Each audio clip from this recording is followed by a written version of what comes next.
And now, weighing in out of the blue corner, Josh the Punk Thompson. 100% agree. And on the other mic, he weighs in from the red corner, Big Sean McCarthy. Here we are once again, the Weighing In podcast, the greatest mixed martial arts podcast on the planet. Not a doubt about it. Everyone else is just contenders, Josh Thompson, because we give the truth. The real deal comes from us, and we know all. Maybe not all, but we're damn close to knowing all. What's up, my brother? How can they be contenders when they're not even ranked? That's what. Oh, that's true. Good point. Good point. Contenders? And I missed that. Wild. That's why you're there. That's you pick up all the loose ends. Yes, that's what I'm here for. That's what I'm here for. You leave a lot of those around too, John. So man, just following old, around, picking up. I don't pick things up anymore. It's too hard to bend over and get. I might not get back up.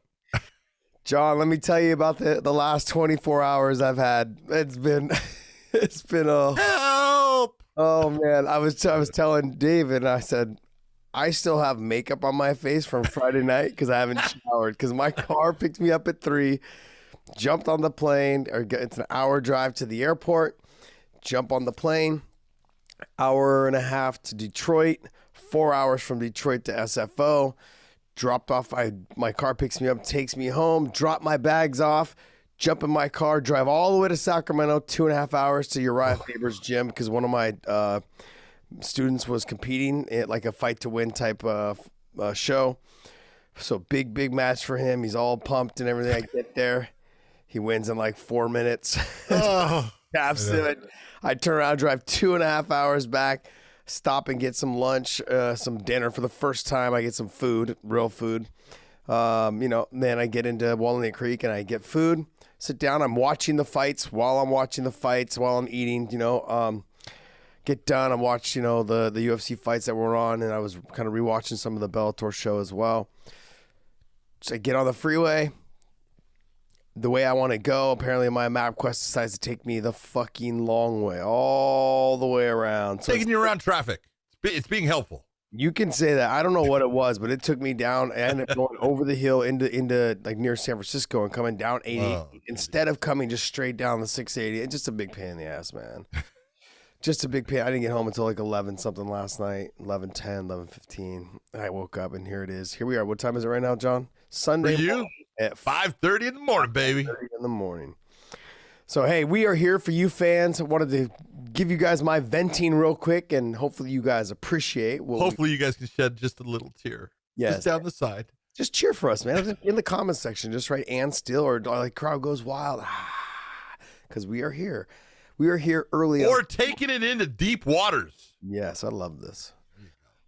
So this is good stuff. Look, we had some good fights on Friday night, and the UFC fights were pretty good too. There's a couple good fights in there as well.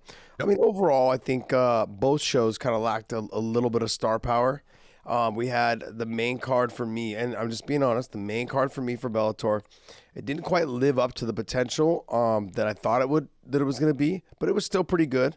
The prelims were good. And I wanted to answer a lot of questions for people that kept texting me and sliding in my DMs or hitting me up on Twitter. You guys, can you scroll all the way down for the Bellator card?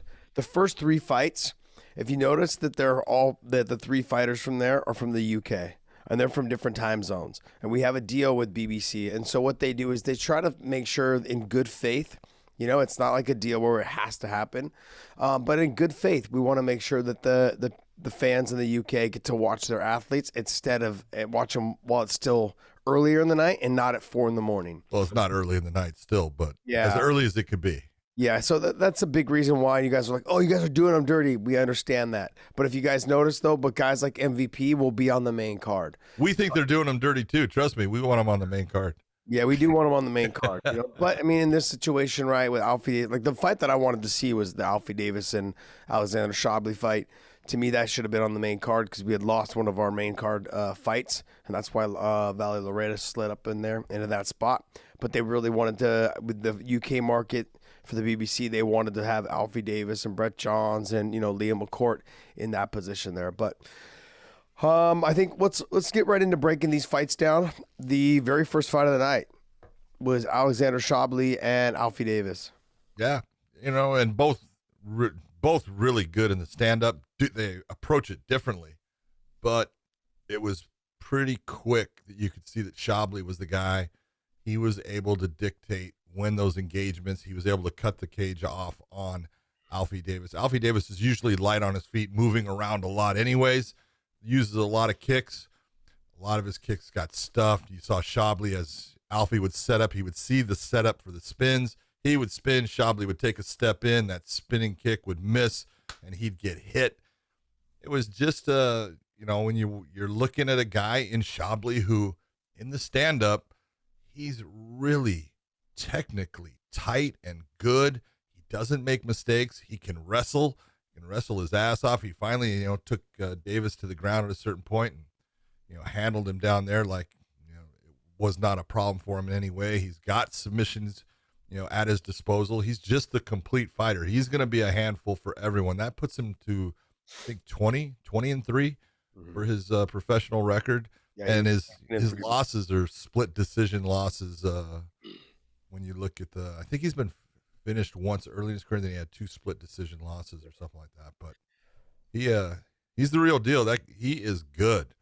And he came over, and after he's done with the fight, he hadn't gotten on the scorecards yet since it did go to a decision. But he looks over at me and he points to himself and he gives the number 1. I'm like, you might be up there sometime because he's good. Yeah, I mean, honestly, I feel like in that 155-pound division that we have at Bellator, there's some tough guys in there. But I think right now, I've trained with him. Specifically, I've trained with him for months. He's came to AK and grappled and stuff. He was one of my training partners, I want to say, for the Tony Ferguson fight. He was there for a couple months. And he's good. He's good all the way around. He's got good takedown defense. He doesn't really wrestle a whole lot. Nope. But he will wrestle. And you saw him against Alfie Davis. What he did was he chose the time to shoot, was like more towards the end of the round, unless the takedown was so obvious and he just took it and it was easy. And he made the takedowns look easy.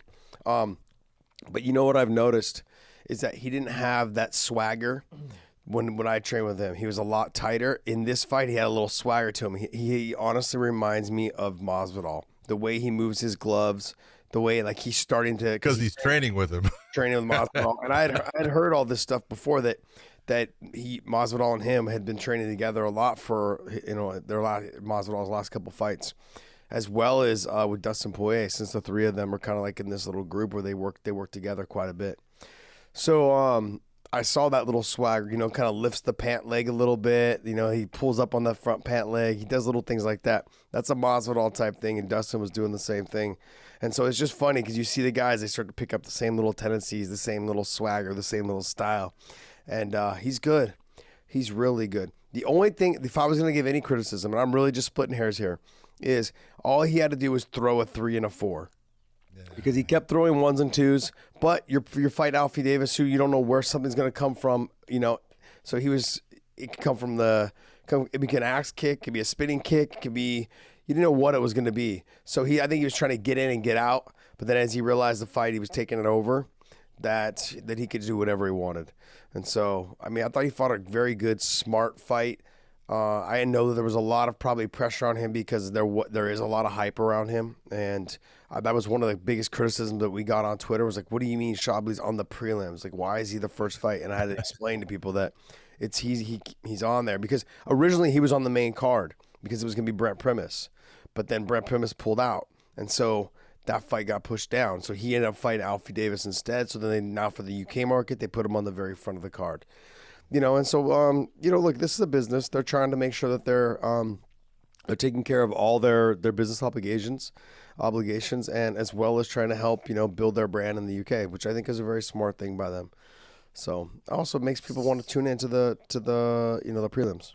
I don't know if it's smart. I wanted him on the main card, but I will say that you talk about, in fighters, I didn't really watch my opponent. I didn't, watch any tape on him or anything like that. There was no doubt he watched tape because every time Alfie Davis, who is known as, his nickname's the Axeman, he's got a beautiful axe kick, throws it, just like Andy Hoog did. He can bring his leg up and down super fast and tight. And every time he made a step towards bringing it up, you saw Chablis not always stepping back, but steps to one side, steps to the other. You could see him looking for it. So I thought it was kind of funny. Every time that Alfie Davis only threw it once, and it wasn't even close. Yeah. Because Chablis was waiting for it. So it was kind of funny. He was very light on his feet, Chablis was. Yeah. It was very impressive to see him bounce in and out of danger. You know, he'd bounce in, take his shots, bounce out. And, man, he has some hard kicks. You know? Yeah, that next fight, Danny Sabatello, last-minute replacement, comes in. 1 week. 1 week's notice. Just an absolute stud. And just dismantles Brett Johns. Just out-wrestled, touched him up, everything. Everything about him I loved, because the fact is he took that fight on 1 week, which means he knows personally. He goes, I'm ready for this. He goes, I've been training, I'm in shape, I'm not worried about it. And it was everything he did, because he's called the Italian gangster, and he acted like it, man. Everything, he attacked everybody, because he was, he wasn't looking past Brett Johns, but he was, he was saying stuff about, the champion and Sergio Pettis. He goes, I will fuck that dude up. Everybody that they brought up that was in his division, in the bantamweight division, I will fuck that guy up. And you look, you go, you got a tough fight in front of it, but man, he was like Velcro on top of Brett Johns. He was all over him and just dominated him. And you can look, Brett Johns had only had, 2 losses in his career, one to Aljamain Sterling and one to Pedro Munoz. And Sabatello did it easier than either one of those guys by far. Yeah, he his explosiveness on his takedown and the way he turns the corner, I mean, it looks like he's hitting a duck under on some of those takedowns. I mean, Brett Johns threw like a punch or even a jab, and he shot the double and then turned the corner so fast. He was on the back and sat him to his hip right away. And I saw that in some of the fights, because I had never heard of him, honestly, until this fight. And so we did a little bit of research on him. I was like, man, this kid can wrestle. And then I was looking up more. And then when I got there, you told me the same thing, that he was wrestling at Purdue. He was one of the standout wrestlers over there at Purdue. I believe he was the team captain or something. He was. Well, and so you can see that type of attitude, that type of personality. It's addictive. It's funny how, John Fitch was the team captain at Purdue, but he didn't have that kind of personality. No, they're two different guys, man. Oh, completely different. So it shows the difference in what teams want in terms of captains. But I thought he was phenomenal. I love the way afterwards that he couldn't keep people's names out of his mouth, and I love it. That's how you got to be. When you have a dominant performance like that, just out-wrestled Brett Johns, controlled the position. And it can be so frustrating for someone like Brett Johns making your debut, last-minute opponent. Yep. You're getting yourself, man, this is not how my debut is supposed to be. So we're going to see if he makes some adjustments and come back. But Sabatello had his number all the way around. He did. He was just, dude, the leg ride that he was using, just even in the stand-up with, use the seatbelt to hold on to him, to put weight on him, just systematically, very calm, very relaxed, looking for things the whole time. I thought he fought incredibly smart against a guy that's dangerous, that, has got a lot of submissions to his disposal. Just was smart throughout the fight, listening to him in the corner with his, Mike Brown and them with, God, he was, he's saying, he goes, yeah, I think, I feel him. He's going for an Uchimata. I'm just waiting on it. And you go, way to go, man. Yeah. He's feeling everything. And he's just very intelligent, very smart, and just executed what he wanted to do against a very good fighter. So that's the way to make your mark. Yeah. They got that thing that Scott Coker's talking about, 135-pound tournament. Guess who just made a big grand entrance to saying, I belong in that? I hope it's a 16-man. I just don't know if we've got a full 16-man that could do it. I think we've got 13, but then we're going to start watering it down towards the end. I don't mind the fight in though too, because it gives guys like Danny Sabatello a chance to get into it. Because if you just go with the top 8, you're going to look. Darren Caldwell is already out. Yeah. He's not in the rankings right now. He just lost to Higo. And so you're going to talk, we're going to put Darren Caldwell, the former champion. You got Horiguchi, who's going to come over probably from Rising, because that's what the conversation was before. You got Brian Moore, Cass Bell, Lugo. Jornell Lugo's fucking savage. We've got enough fighters. Josh Hill, Stotts, Patchy Mix. There's tons of them. You got Gallagher, you got Magomedov. You have a good group of top 10. I can give you another 2 or 3 because you got Brett Johns, you got Horiguchi, you got Darren Caldwell, and Sabatello. And Sabatello, obviously. You've got them in the mix. Yeah. And so we can get 13, 14, 15, 16 is going to be a little bit of a stretch for a 16-man bracket. It's going to be tough, or you could basically give your champion a bye, I guess, and give maybe one other guy a bye. I don't know. No, you can't. Yeah. Oh, man. So, yeah, it's one of those. Anyways, but I thought it was a great performance by Sabatello. Good job. Congratulations. Welcome to Bellator. You've stamped your name, buddy. Good stuff. Brett John's coming over and highly touted. I remember when we signed him, everyone was like, oh, man, big ad for Bellator. And I'm like, wow. I mean, he's got to be so frustrated and just like, man, this wasn't supposed to happen. So, I mean, it continues to go to what we keep saying. There's good fighters everywhere. Sabatello wasn't in Bellator until now. Brett Johns wasn't in Bellator until now. And they both came from other organizations, And so we just got lucky and had the fight, in Bellator. It was good, though. It was a good fight. It's good. You could tell Brett Johns just didn't have an answer for the takedowns and the control. And the control was the biggest part. Yeah, the frustration set in about halfway through the round 2. The one to me that was the most shocking was this next one. Was Liam McCourt and Janae Harding. It's the one I got wrong. I had the other ones right. I wouldn't say we got it wrong. I mean, yeah, we got the result wrong, but I mean, it was kind of going the way that we thought it was going to go. Yeah, it did. It was going exactly like I thought it was going to go. I thought I looked at Liam, and she's coming off of a long layoff. She had shoulder surgery. There was a lot of things. She's a really good grappler. She's got very good takedowns, especially against the cage. She does a haragosh. She does a tayatosh. She does a lot of different types. She does a hip toss. She does a head and arm toss. She does a lot of things against the cage that you go, okay. But then she makes certain things as far as mistakes in leaving her arms in positions. And if you're, knowing what she does, you can take her back at times. And I just looked at Janae Harding. Janae Harding was, I thought, better in the stand-up. She had looked much better in her last fight against Jessie Mealy, where Mealy's a black belt in jiu-jitsu, and Harding went to the ground with her multiple times, did very well down there. And I was just looking and said, it's just a very hard comeback fight for Liam McCourt, but an up kick can change everything. Man, she landed. It was solid. And from the moment she landed it, it was very similar to, Gegard Mousasi versus Jacare the first time they ever met in Dream. It knocked Jacare out. Well, it didn't knock Harding completely out, but she didn't know who she was, where she was. She just fell into the triangle. She was stuck there. And when your brain's not there, even if it's not locked in perfectly, you're feeling pressure, and, she ends up tapping out to it. And Leah had just at that moment kind of tightened it up, but what a turnaround, what a 180 as far as, the result of what was happening. Great job by Leah McCourt. She hung tough. She found a way to win. Yeah, for me, it really came down to Leah was struggling right at that very moment. She was shooting desperation double leg takedowns. She wasn't able to get it. Janae, and I actually talked to Janae afterwards. I said, really, your mistake was you smothered yourself. You put yourself in a position to get too close. And then when Leah was down on the ground, you got to control both legs. You can't just you can't control one because the other one's going to be free to do whatever. You gotta keep your hips forward.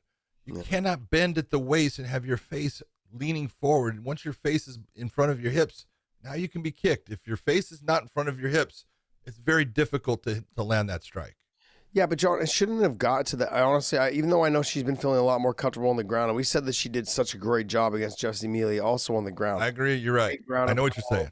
But she should have made space and said stand up, because that's where her bread and butter is. And you could tell that Leah McCourt was fading. She was just deflated, basically, over the whole situation of having to be on her feet. She looked exhausted when that whole exchange happened. She shot that desperation double. She ended up on bottom, and Janae was able to control the ankle. She just didn't really set it up. She didn't fake it or anything like that. She just threw the leg to the side and tried to come in with a big ground and pound shot. And there was a big ground and pound shot, just came from the ground. She walked right into that up kick. And you could tell when someone's still not there because she fell into the triangle, but Leah McCourt's foot was hooked inside the thigh. Yeah. and she just let her clear the foot and lock it in. And I'm like, oh yeah, she's out, man. She's out of it right now. She's dazed. Yep. And then even after it wasn't fully locked in, she was thinking, like looking, you could tell that she just still had no idea how she ended up there. And so I felt kind of bad for her, but I also was like, wow, you want to see those things from your ranked girls. I felt good for, Liam McCourt. Again, finding a way. Everything's going bad. You're having problems, finding a way. And she found a way. Yeah. Got to be impressed. Well, like I said, I think it was her last fight in Ireland. I called. She was stuck dead to rights in an armbar. Like her arm was straight, and she kept just turning her wrist, and the girl couldn't finish it. She finally was able to get the leg off of her head, and she got on top and was able to do some nasty damage. You know what I mean? So she's wiggled out of these positions, or she's been able to get out of circumstances like this before that were deep or in trouble. But she looked, like I said, so tired. She was exhausted. Had Janae just made the space, backed away, let her get up, and just kept touching her. Sometimes that's the fight IQ. You get a little overzealous and you start getting after people too much, thinking you can get them out of there. But you got to do it in positions that you control the position. She wasn't controlling it. She didn't have when someone's there's not much space between you and them. You don't have as much control as you think. A lot of things can happen, and that's exactly what happened.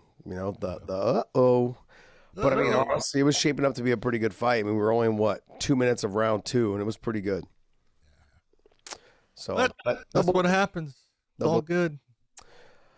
I'm gonna skip Devion Franklin and Tyler King. I'm gonna go right to Aviv Ghazali. You hear it? I think for a young man, he's very talented. I think he's 6-0 now. Yep, that was his win. He's 6-0. He's very good. He's got the next generation of jiu-jitsu. He trains over there at Henzo's place with the leg lock guys with Danaher's group. What are they called? The Death Squad. Death Squad. They're fun. They're fun to follow. I love how much shit they talk on social media. But they're good, man. But I don't want to get too carried away. He's good. He's young. But when he faces somebody who can grapple just as good as him, he's going to have some problems because he has no stand-up. He has none. Zero. Well, that's what he's with Ray Longo for. He's working on his stand-up there with Law, and hopefully it'll get better. That's what your early fights are for, is to look at where are the holes in the game. What do we need to shore up? What do we need to start to expand on? And it's obvious his ground game is outstanding. He is. I think that was his second heel hook submission. He's had heel hook submissions. He's had knee bar submissions. He's had rear naked chokes. He's had arm bars. He's, Kimuras. The guy he's just outstanding on the ground, but he grew up on the ground. He's similar, when you talk to, the Gracies, people will say, how long have you been doing? I've been doing this. I was born on the mats. Well, so was he.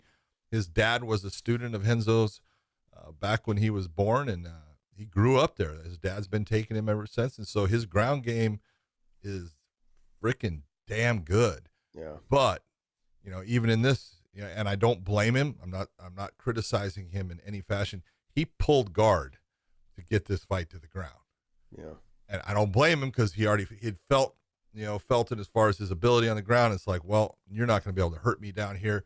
So that's a smart move against Sean Felton. He can't do that later on in higher level competition, because you're just like you're saying, there's going to be guys, you're right, just as good as you on the ground or almost as good as you on the ground there, and you're not going to be able to just have your way with them.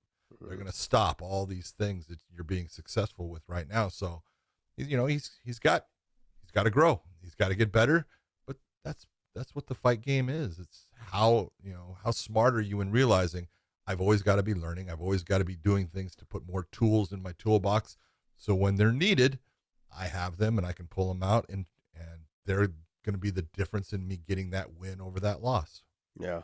If you were to pull up the rankings, you've got Adam Piccolotti, you've got Sydney Outlaw, who I think believe they train together, so they probably wouldn't fight each other.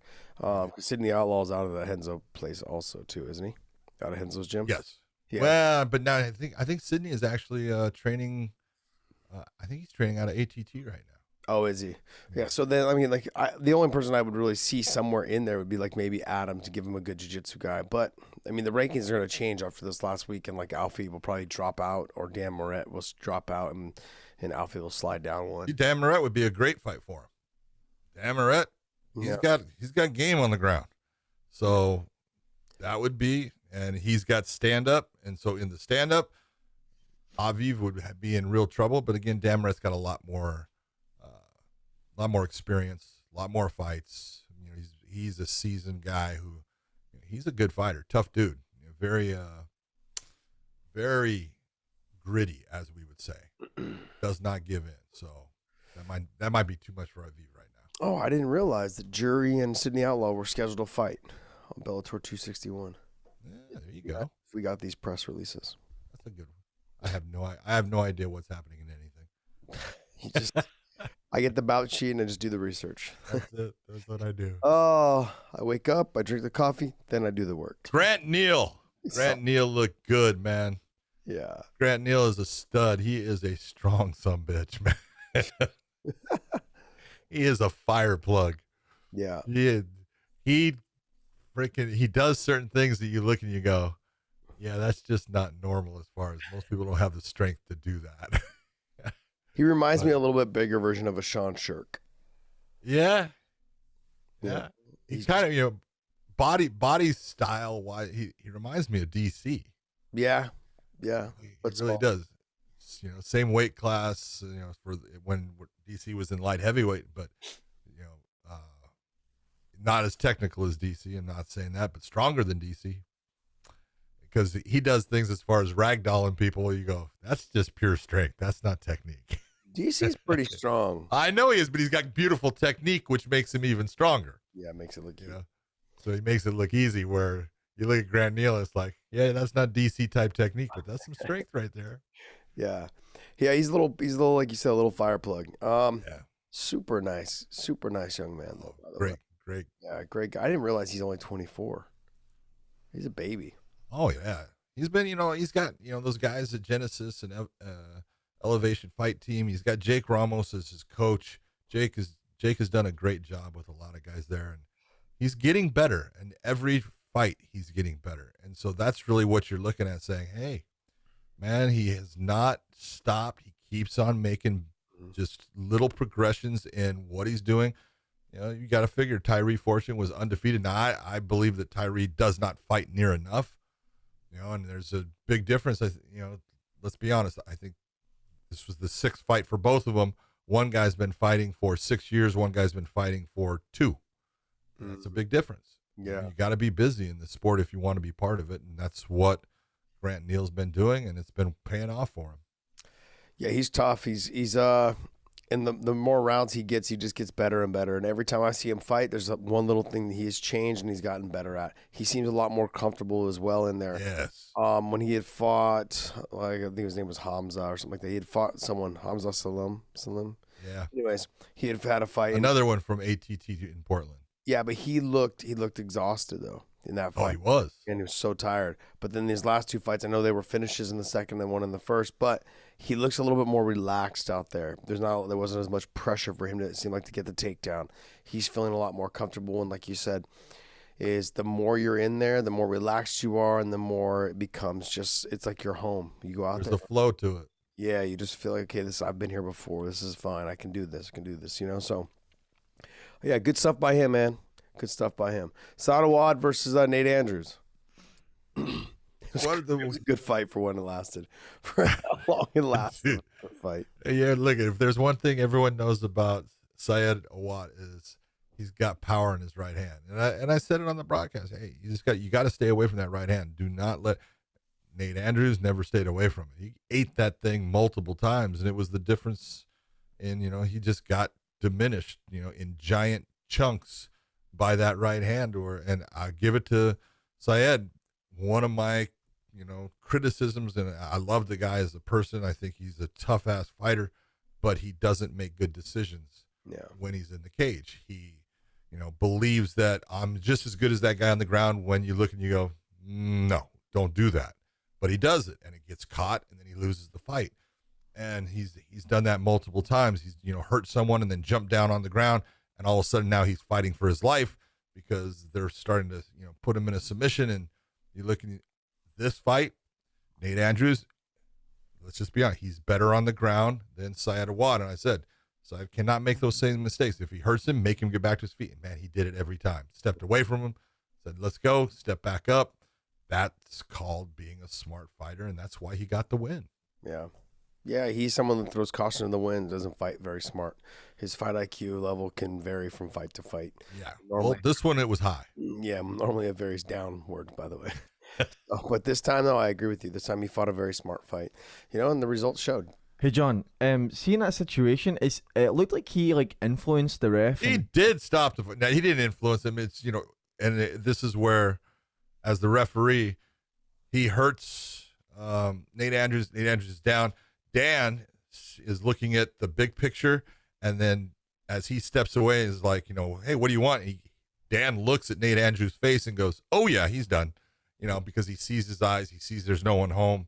And so, yeah, he did influence. He basically he pushed the attention of Dan in the right direction, saying, hey, that guy can't fight anymore, which was very sportsmanlike of him. And Dan realized, ooh, he's right. I did not see something I should have seen, and he stopped the fight. So yeah, he did influence him, no doubt about it. But so he should actually get half of Dan's pay because he did half of his job. Every time I look into Podcast Dave's eyes, I realize that no one's home. For me, I feel like the performance of the night goes to Hannah Guy. The performance of the night. All right. It was a great performance. I thought she did a wonderful job, man. I mean, let's be honest, John. No one had her winning this fight. Nobody. No one thought except for her that she was going to win this fight. I'm being honest myself. I told you if she got the fight to the ground, she has a chance to win this fight because she's actually very good on the ground. She's got good body positioning. She's got good base. She's got submissions. On the feet, it's going to be ugly. Yeah, she found out right off the bat. She got dropped. Sat to her right off the bat, and I was like, this is going to go exactly the way we thought it was. Yeah. But then I noticed that Valerie, she kind of started not moving as much, made it easier for her to be taken down. And she may be tough, and I'm going to give Valerie a little bit of credit as well. I wanted to know if she was a real fighter. And I talk to people all the time about, and I talk to you, I've told this story before, is that with my Hermes Franca fight, that was a fight for me to figure out whether I was a real fighter or not, or if I was somebody that was just a tough guy when things were going my way. Yeah. And I got, in that first fight, in that fight with Hermes, I dominated the first 2 rounds. In the very beginning of the 3rd round, I got dropped, sat right to my face, and he beat the shit out of me for about 2.5, 3 minutes. And I was able to weather the storm. I always wondered if I would just roll over, give up a submission, and quit. I wanted to know that because, I had fought in clubs and bars and streets and all the other shit before growing up. But, when you're more athletic than all the bar stool people, okay, and you're like, okay, look, I train a little bit, or I have wrestling, I have athleticism. I always wanted to know if I was just a bully or if I was a real fighter or a quitter. And in that fight, I realized that. And with Valerie Loretta, she showed me she's not a quitter. No. You can have all the Taekwondo style matches and stuff, but those are not the same as a real fight. I'm sorry. They're good. They're tough. They're fun. They're entertaining to watch. But this is not the same as this. I mean, she was stuck in that triangle there, and Hannah Guy was hitting her with some big shots from the top position. Also being stuck there, it's cutting off the circulation. You're taking the damage. If you were going to give up, that was a position to give up in. One of those arm bars was deep. Yes. Well, her arm was getting hyperextended badly. I think it was the end of the 1st round, right? I think it was the end of that. And then that was another position she could have gave up. And so there was a lot of good things. I mean, she put herself in those shitty positions. So I'm not going to say it was great fight IQ. But, man, to get out of those, though, and fight through all of it, I was more impressed with Valerie Loretta just in the fact that I didn't think that she was going to be that tough. I thought she was good. I wanted to know if she was going to be a quitter. When situations like that got to her, she proved me wrong. They didn't prove me wrong. She showed me that she's not. And so Hannah Guy, though, brought her game, brought everything out of her that she needed to do this fight. She got dropped, came back, finished the round strong with that deep arm bar. Then in the 2nd round, came out, just started touching her, and then tried to get in on the takedowns. She had some good stuff. Very, very good performance. And I gotta just be, you gotta be honest, man. I didn't think she was gonna win, and I thought she had a great fight. I thought she had a great fight, but I got to go with, Valerie, if you have this guy named Mo Lawal in your corner, you need to listen to him. She used a lot of energy in trying to push her way away from Hannah Guy when Hannah was trying to clinch up with her. She was using strength. She was using a lot of energy to, separate. When you've got this guy that knows how to teach you how to do those things, and I know he's gone over them, and you got to listen to those things and bring those things out in the fight instead of using just strength, because she got tired. Yeah. She got tired. And when you have somebody running at you, that's an opportunity. Josh, Hannah Guy was coming forward so fast at her that those are opportunities that are being handed to you, but she got tired, and so she wasn't able to take advantage of them, and she was going backwards so fast trying to get away from that forward pressure of Hannah just trying to, clinch up with her, that all those opportunities went to the wayside. And it was a good performance by Hannah Guy. She made a ton of mistakes, and I'm just going to be honest with it, but it was just a tenacity to, I'm going to do this unless you can get rid of me. And she did it. And I'll give it to Valerie. She was tough, but this is what tells you that, hey, there's parts of this game that you need to work on and you need to get better at, because there's ladies out there that are going to do the same thing now. They saw that you had problems with that pressure. They're going to be pressuring you. Yeah, but I look at Alfie Davis also, and then I look at Valerie Loretta. Their style, though, if you do pressure them, they will wilt. That style of fighting is just so much movement. It's exhausting. I don't care if you've been doing it your whole life. You've got to learn to make your opponent respect you, and if you can't do that right from the beginning, you're going to have a long night, because you're going to be on your bike the whole time. And then also, every time they clinch you, every time they try to wrestle you, that's more exhaustion, because you're using muscles that you didn't expect to use. When you make a stand-up person wrestle, they just start, once you separate and get away, they just start to deflate. Their arms, their explosiveness, the power on their kicks, the speed of their kicks getting there, the hands, all of those things just slow down. You can start seeing things develop in front of you more. And that's exactly what happened with Hannah Guy. In the first round, she was struggling to see how fast Valerie was setting things up, from kick to punches. And she's got power for such a small female. What is she, 125 pounds? Small, but she's got power. She's got some dogs in her hands. Yeah. So she showed that in the first round. But as she slowed down from all the movement, from all the grappling, from all the pummeling, all of those things, the speed wasn't there anymore. And then Hannah Guy was able to start seeing the punches come. And when you can see them come, they don't have as much of an effect on you. You can kind of grit down and take it, where it's the ones that you don't see. And so once that speed's gone, then you start seeing them, and then they don't have the same effect. So good stuff, though, by Hannah Guy. Like I said, I didn't think that she was going to win. And I'm just being honest. But Valerie fought a good fight as well. Tougher than I thought. I honestly thought that in a submission situation that she would have gave up a lot easier. Nope. She went out there. She gritted it all out. I thought it was an entertaining fight. It was, as you said, there was heart on both sides. Yeah. Hannah Guy was coming forward, doing what she had to do to get a win, and she did it. Congratulations to her. Jaleel Willis versus Michonne Mendoza.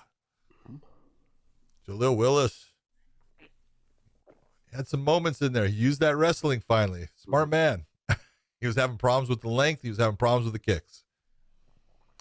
It was I thought it was actually a pretty close fight. I thought it was a well matched fight. I really Michonne has turned the corner, because I remember watching him in those 3 losses that he had, and he just was making big mistakes, and he's not making those mistakes anymore. I thought he was pretty smart, pretty tough throughout the fight. Jaleel just a little bit faster than him. Mendoza did a great job of using his kicks on him, but not being able to stop the takedowns at times caused him some problems. Yeah, he's not as well rounded as Jaleel, and the explosiveness Jaleel has. But it really just, to me, I felt like this was a very evenly matched fight. And I don't think the judges' cards reflected. I think they had Jaleel winning 30-27 on 2 cards, and then one was 29-28, I believe. But I thought it was closer than that. It was one of those things like 1 or 2 shots. Even just one shot would have won the round for the other person.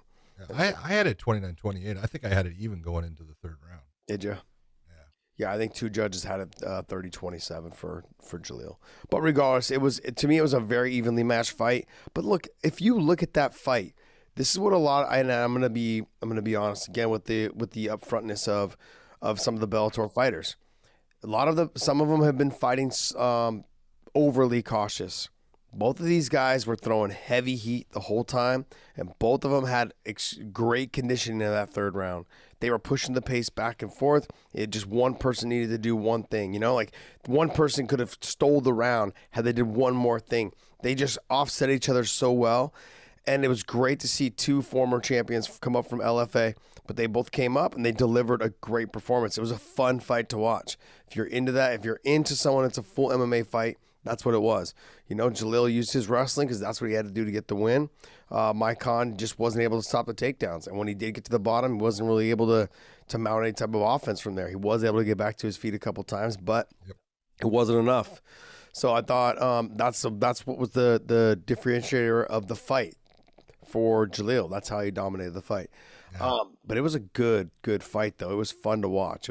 You could tell that every punch there was consequences if it hadn't landed, and so it was fun. They were all thrown with bad intentions, and it was a fun fight. Talk to me about Vander Ford versus Edwards. Your man, Fabian Edwards from the UK. Well, I mean, he wanted to face an American wrestler. Careful what you wish for, buddy. Look, I'm a big fan of Fabian. I'm a big fan of Austin as well. I just really felt with Fabian, the one thing that he couldn't do, and I said it on the broadcast right before he fought, you cannot settle in on the bottom. Once you settle in on the bottom, the fight's over.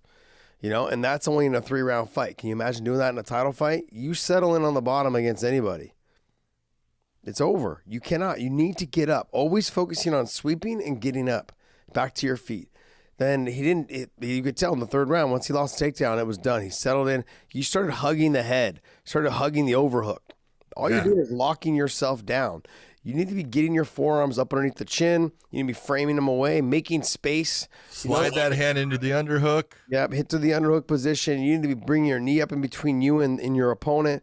And he wasn't in there. He was more content with holding him close and hugging him close, so that he wasn't taking damage. Well, all you're doing is you're just keeping them on top of you. And you're not going to be able to get up from that position either. So I thought Austin Vander Ford did a great job. He had me a little worried sometimes in that 1st round. He was struggling to get some of the takedowns. He's fucking so explosive, and he's strong. He is so strong. That very first takedown, he made it look easy. Just picked Fabian up and took him out. I was like, damn, he's really strong.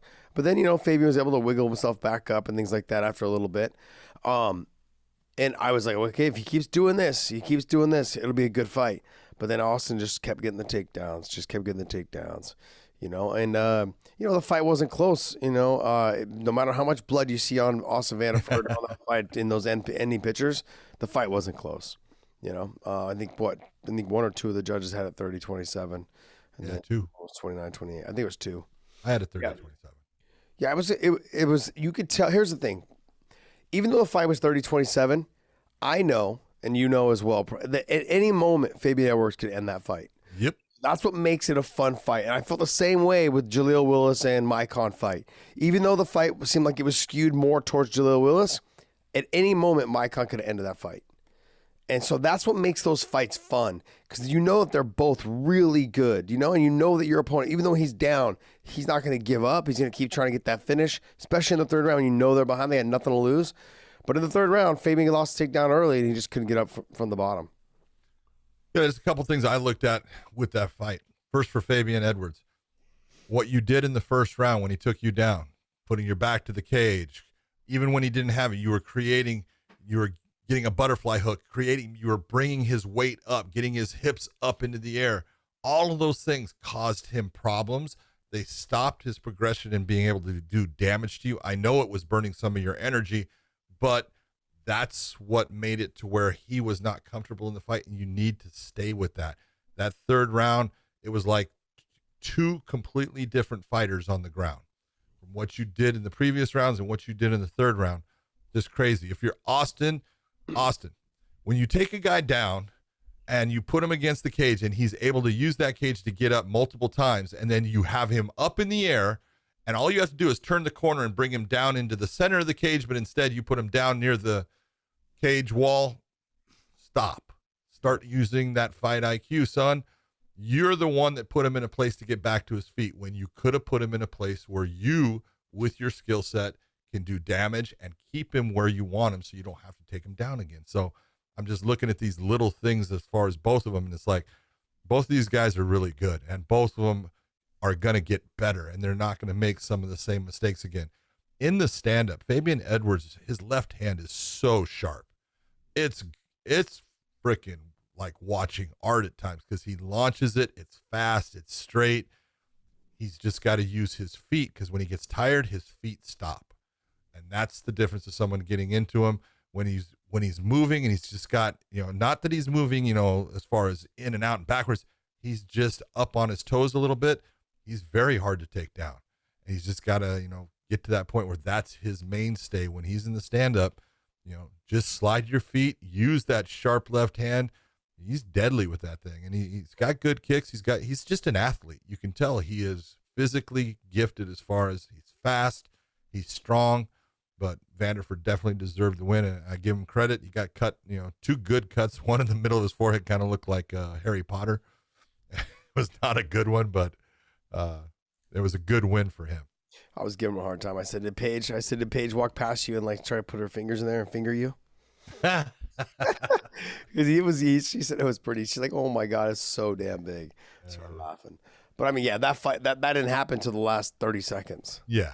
You know what I mean? So it wasn't a close fight. Austin started to run away with it after the first round, right from the get-go, actually. But like I said, that's what makes these fights fun, is because you don't know this fight can end at any moment from either guy, even though it's a 30-27 round. You think one's running away with it, but Fabian's dangerous the whole way through. Alejandro Higo and Darren Caldwell. Darren Caldwell trying to get back up into the rankings because he's been away from 135 so long because he fought in the Featherweight World Grand Prix tournament. Coming off his loss to AJ McKee. Switch camps, new corners, new coaches, new training partners. He's at Sanford MMA now, training with guys like Adam Boric, Chandler, and all the other guys, King Mo, and everybody else that's out there. King Mo's an ATT. Stop. Sorry, not ATT. Sorry, not. You can say Greg Jones. That's who you meant. So, Dorino, you got Gilbert Burns and those guys out there. So he was out there. And I've said this before. Look, I've just had a change of one coach. Dave Camarillo left. Leandro Vieira came in, like a year later. And it changed up the way that I was training. And it was something up until you used it for your first fight. You get a little bit you get nerves. And you're hoping the things that you're using, because you haven't used them in a real fight, they zap your energy. You get concerned, like, is this working? Why is this so hard? It wasn't this hard in the gym. You start questioning all those things. Darian fell back into what he was doing before. Like when you watch the Horiguchi fight, he gets the takedown. He just holds his head down. He doesn't make space. Like he uses so much energy fighting like the grips and all those things. You can't do that. When you're in that guard, you just need to stay relaxed. You're the one on top. Make them work. Make them carry your weight. He doesn't do that. He's very tense the whole time. He had some nice ground and pound in the first. Opened up some cuts, on ego. But the issue is that you can't do that type of work that hard for 3 rounds or 5 rounds. And so you've got to learn to control your positioning, sag on them, hang on them, make your opponent tired. And he hasn't figured that out yet, which is so weird to me because he's been in the game for a while. He's been a former champion. And he just hasn't figured that out. It's almost like a mental thing in his mind. He used to get tired in college when he would wrestle. He'd get tired as well. He would just circle and stay away. You watch in the NCAA finals when he wrestled against Metcalf. He was winning the fight. He was winning the match. In the last 30 seconds, you could tell he was tired, and he just started being defensive. He was a defensive wrestler, which he was ahead, so I understand that. Yeah. But you could tell he looked visibly exhausted, in that match in college, and then he looks that way now. It's very similar. He just shuts down. And so he's got to find out an answer to that. The next thing with Leandro Ego, he walked past me after the fight, and he says that he wanted Sergio Pettis. And I said, you can't fight for the title when you can't fucking make weight. Yeah, no shit. That's 2 fights in a row he's missed weight. And I'm like, I'm getting to the point now, and I'm not just going to rip on him. I'm going to rip on all of. If you're someone that can't make weight and you have multiple offenses of not making weight, I almost feel like that there needs to be you either need to go up. That's 1, or 2. There needs to be a no contest. Like for you, it should be like one of those things like in a title fight. Like you can't win the belt, but you can get paid. You can't win the belt, but your opponent can because they made weight. There needs to be that. Like if you lose, you can't win the fight. Yeah, you can't win the fight. It's a no contest, but you can still get paid. Go out there and fight, and your opponent can win the fight. Though I almost feel like that's the way it should be. It should be a no contest if you didn't make weight, and the other opponent, your opponent, should be able to get the win. It's just not. I mean, it's getting to the point now where I'm seeing it more in Bellator than I, or maybe I don't hear about it as much in the UFC. But no, it was happening in the UFC a lot. I know it is. I do know it is, and I do know that they just keep it under wraps. They don't really talk about it a whole lot. But my problem though is that you can't have fights like this where they're 2 top fighters and you're not making weight. You can't be in the top. Like remember they were giving what's her name, Mackenzie Dern a hard time. She was in the rankings, but she had never made weight. How are you in the fucking rankings? You never made weight in the actual weight class. Yep. So, and that's kind of where I'm at right now with Higo. I'm like, look, dude, you're making your way up in the rankings, but you haven't made weight. And so you shouldn't be able to elevate. You should actually drop down. I don't care if you won or not. I feel the same way. There's just, if you want, like we've talked about, John, your job is what? 3 things. Once you sign that contract, your job is to train hard, make weight, and fight hard. Be on time. Be on time. Be on time, make weight, fight hard. I can't even say that you have to train hard. I would like to say that, but that's your business. But as long as you come out and you fight hard, okay. Yeah, that's true. But making weight, you signed that contract. You're the one that put yourself into the weight class. No one forced you there. You want to be in that weight class. Well, then get a nutritionist, get people that know what they're doing, and start doing this in the right way, because what you're doing is obviously not working. Yeah. You know, when you're giving some of your pay to that opponent because you don't make weight, you know, I hope it hurts, because it's just wrong. You are not upholding your end of the bargain to not only your opponent, but to the promotion itself. And it's just wrong. And that whole fight, I'm just going to be as shitty as I can be, I guess, because neither guy's going to like me. Darrion Caldwell has got 0 ideas of what wins a fight when it comes to if you're going to win on a judge's scorecard. He thinks being in the top position is going to win it. And I'm being honest, you know, I had to judge the fight, you know, for, you know, the commentary, but I gave Ego the second round based upon he was on his back the whole time. He's the only one fighting. When you are holding on to somebody, you're in a top position, you are not striking in any fashion, and you are not attempting any type of submission, you're not fighting. What you're doing is you are trying to let the clock run by while someone else is trying to finish a fight. If you're the guy that's trying to let the time go by, you should be losing the fight. And that's what happened to Darrion Caldwell. He's not fighting. He did the same thing with Horiguchi. He had the top position, and Horiguchi sitting there hitting him, and he's shocked at the end that he loses. What are you shocked about? It's not a wrestling match. It's a goddamn MMA fight, and you're supposed to be finishing the guy. That's what you're there for. Either submit him or either pound him out, knock him out, whatever it's going to be. But if you get to that point where you're in the top position, you should be doing damage. And when you're not, you're losing the round. And for Leandro Higo, doing a body triangle from underneath. Now, I understand what he was trying to do as far as he's trying to push and keep Darrion's head back towards his sternum so he can land elbows and stuff.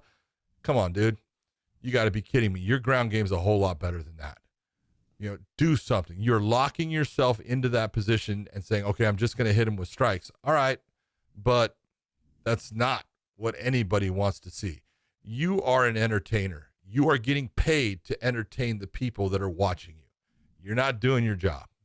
You are the one that's keeping Darian in that position, and you're barely squeaking by, and you're lucky the judges realized that he wasn't fighting.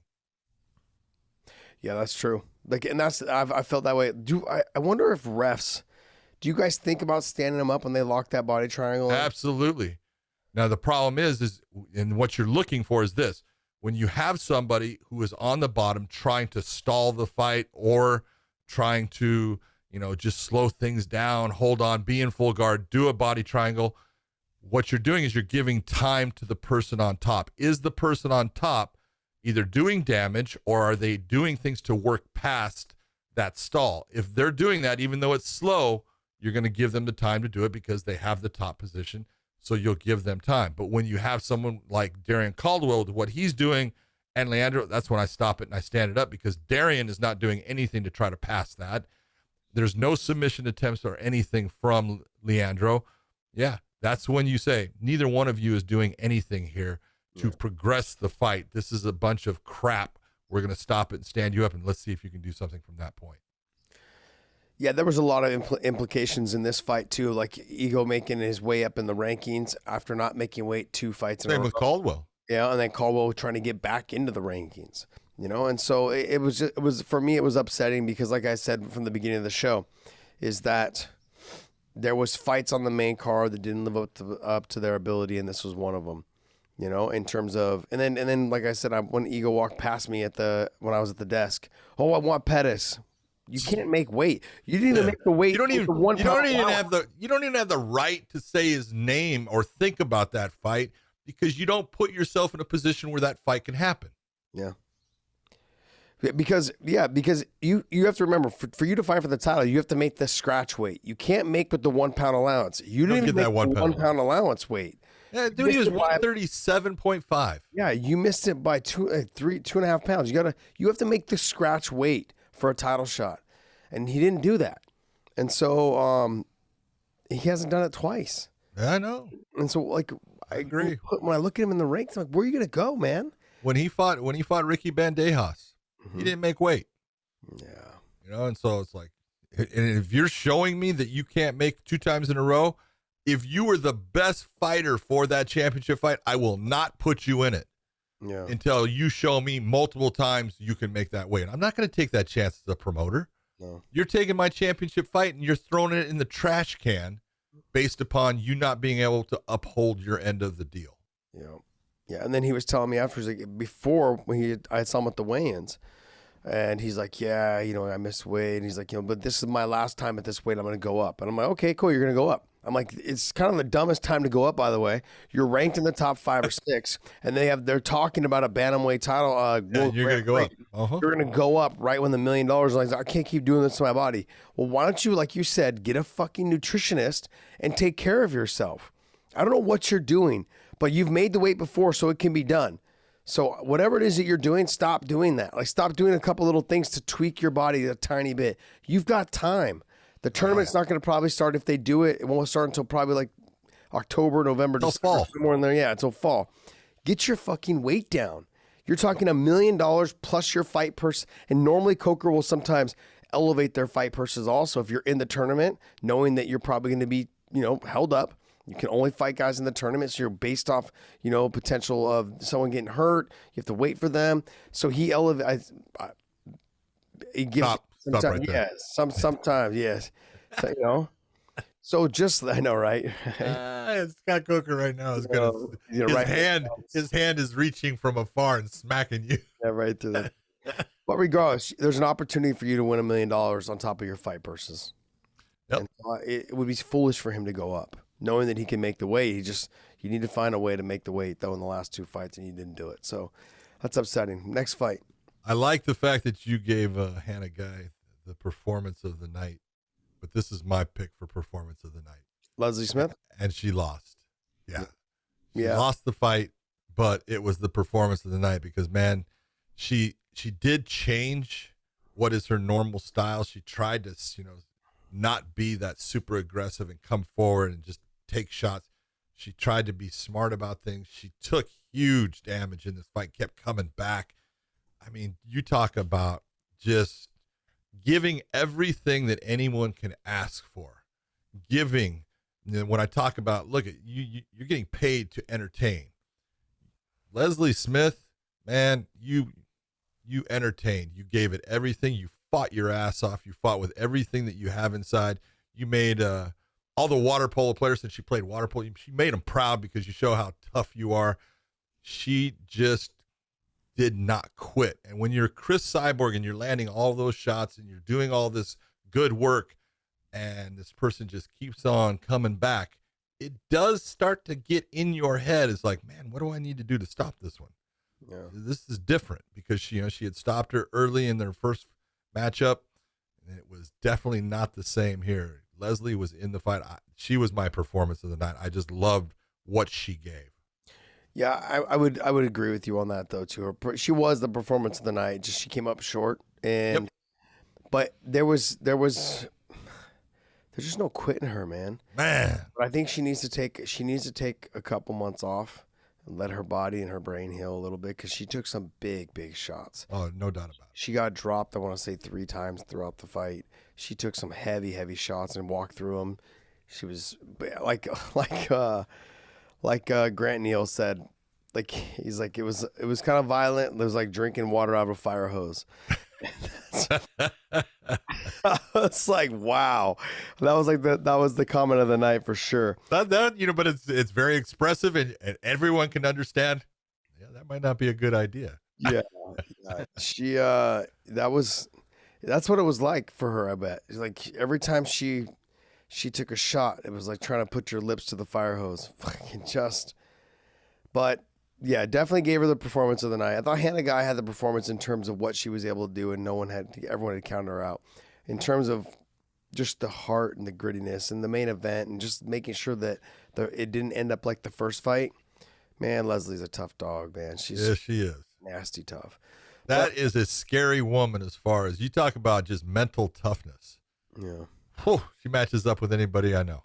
The only thing I felt like she could have done differently was in those dog fights, those exchanges, she needed to come out of them with a head kick because Chris does drop her hands in those scenarios. And she's got a good high left kick. I mean, she throws it pretty fast. Yep. And that was like I was talking about at the desk, just up to the pre-fight of it all. I was like, look, if she can throw those head kicks out of the exchanges, or set them up where she throws and then throws the head kick at the end when Chris gets into the firefight, there's a chance that she could, I'm not saying she could finish her, but she could at least make her respect you more. Then on top of that, if she does drop her, it could change the title, change the way the fight's going, the dynamic of the fight. And so I expected to see more of that or a little bit more of that. I mean, she did some good stuff. There was a couple good elbows in there she did with Chris. I mean, She did some good stuff. She landed some good shots at times. Yeah. Solid. In the first or second round, she landed a beautiful overhand right, and it was loud. Oh, yeah. And I was sitting next to Chris's manager at the time with Coker, and we were just and he was trying not to squirm. He was trying not to squirm around. And he's like, ooh, she just walked right through that. I was like, that hurt. Yeah, but good stuff though. I mean, Chris looked phenomenal. She looked good. She understood what she was having to deal with though, because Leslie got it into the championship rounds like she wanted to. Nope. Just wasn't enough. She was also like in that style that she had to change the fight to. She wasn't active enough to slow Chris down enough to be able to win those rounds 4 and 5. You got to give it to Chris though. I know you say she's the same fight. I don't think she is. She fights way smarter. She fights more controlled. She doesn't make the same mistakes that she did in the past as far as opening herself up completely. Obviously, you got to open up to be offensive to a certain degree, and that's what she's doing. But she's not doing what she did in the past. And people can say whatever they want about all these things about who's the greatest and all that stuff. The real fight that needs to happen is Amanda Nunez and Chris. And for all the people that are out there that say, "Oh, Amanda will smoke her," she did it once, she did it twice. You're a fucking moron. Okay, I'm just telling you right now because I would be a liar if I said Chris Cyborg's going to smoke Amanda Nunez. Yeah, I'd be a liar. The truth is, either one of them can win that fight. Yeah, that's an even fight going in. No matter what, obviously it'd be a little bit, one to, towards the other, and maybe Amanda would be the favorite, but Amanda knows, I could lose that fight, and Chris knows, I could lose that fight. And that's the kind of fight you need to see. Unfortunately, it won't happen, but that's the real juggernaut fight that for the sport of MMA, Chris Cyborg versus Amanda Nunez 2 is one of the main fights that actually needs to happen. Yeah. Yeah. I mean, look, in terms of when you said that, because I don't think she's changed a whole lot, but what I will say is this, is that she hasn't changed in her style. And I don't think she's changed in how she approaches people like Leslie Smith. Whereas she knew Leslie was still going to be in there. But when she fought Julia Budd, she respected Julia for the first round. Towards the end of the first round, she started realizing that Julia had nothing for her. And she just bullied her around and just did what she normally does. And there was no respect there. She didn't need to. She was just touching her up. Julia would just bring her legs up and her elbows down and try to block all the big shots. And that's all she would do, you know? And the same thing with Blancow. Like, once she realizes that you're not going to be there and you're not going to try to fight back, she lets it all hang out, you know? And in this fight, you know, Leslie, she was still trying to fight back. And so then Chris was a little bit more patient with that. When you look back at the Blancow and the Julia Budd fight, they just put their hands up and they cover up and they put their back to the fence. You know, Leslie kept her back off the fence quite a bit this fight. Oh, yes. Most of the middle. She tried to stay in the middle. And that's where Chris Cyborg has made her living. If she puts your back to the fence and she sees that you're comfortable just being there, she's just going to tee off on you. You know, and that's what she did with Julia Budd. That's what she did with Blancow. And that's what she's done with a lot of her past opponents. That wasn't Leslie. So when the match gets out into the middle, there's a lot more at stake. And I think Chris, like in this scenario, Chris has changed in this fight. But in the other two fights, she didn't have to make any changes. She approached them both cautiously in the first round a little bit. But then as the fight went on, she's like, just, what am I respecting them for? They're not doing anything to me. There's no reason to fear them. And that's exactly what happened. She does what she normally does. She presses them to the fence. She makes space. She flurries, presses back into the fence, knees the body, elbows the head. Like, she does all those things. Makes space, digs the body, comes back to the head, throws the knees. I mean, she can just tee off on you whenever she wants once she has your back to the fence. In this situation, it wasn't there. So, but I mean, a good performance by Cyborg and a good performance by Leslie. I know it was tough. She needs to take a break, though. Let her brain heal, let her body heal, let all those things heal. And we're gonna see. We're gonna see what's next. Who do you think should be next for her? Kat? Sinead O'Connor? O'Connor. I said that way. Sinead Kavanagh. Sinead Kavanagh. You know, I think Sinead is a good fight for her. As far as Sinead will stand with her and she will trade and she will throw. Ground wise, there's a big separation between the two right now, so it's a problem with it. Ground wise, Kat has the ability to wrestle with Chris. Mm-hmm. The stand up is where I think there's a separation, just power wise and the way things are done. Chris is just better in that area. So I look at it and I go, you know, here you look at Kat. You know, Kat's one of the people to beat Amanda. She did it off of. She took abuse in the first round with Amanda, then started to come on in the third, exhausted Amanda, and you know, got the win. So it's a good person for Chris to want to fight. And I know that Kat is in that position where, you know, she's probably going to be one of the next up. You really, this is why I say it should be the fight that everyone wants to see. Let's somehow let Chris go back to the UFC if that's what it takes for just the one fight, but the UFC would never do it. Let Amanda come on over to Bellator for one fight, and the UFC would never do it. But it's the one fight that, you know, mixed martial arts fans need to see. You know, Amanda's got 4 losses. You know, Chris has got 2. To sit there and say, you know, one's the best in the world. You know, Amanda's lost to Alexis Davis. She lost to Sarah D'Alio. She lost to, I think she lost her first fight of her career. I don't even know who it was against. And then I know she lost to Kat. So, you know, she's got her losses in there. Now she's had a hell of a streak. And in that streak, she beat Cyborg to win that, you know, featherweight title in the UFC. But there's nobody in the featherweights that the UFC has that you can put against her. You know, they both stand out in their respective weight class. They're the two. Yeah. They're the two, and that's the one that needs to happen. Even though I know it's not going to happen, but I just want it to happen. Yeah, I think a lot of people want to see it. Just because it would be a great. I don't care who wins or who loses. It would be a great fight. Yep. It would not be the same thing that you saw the first time, and that's because, Chris came out with that Marauder and was, just going to prove something, and Amanda said, "Oh no, you're not," and Chris realized, "Oh, she can hit harder than I thought. That was a mistake. She lost the fight." And just like you saw with Leslie Smith against Chris, she didn't get put out in the first round here. She went to almost to the end of that because she's a good fighter. She made adjustments. She did the right things. And she made a fight of it, and that's what would happen the second time with Amanda and Chris, in my opinion. Yeah, I think if you were ever going to do a cross promotion fight, it should be this one. The only reason there's not a whole lot at stake because neither promotion has a ton of depth at that weight class. So if you're ever going to do one, do it for this one. Like, I mean, I can get into arguments all day about I want to see Volk and Patricio and other fighter, Lima and Usman, and I get it.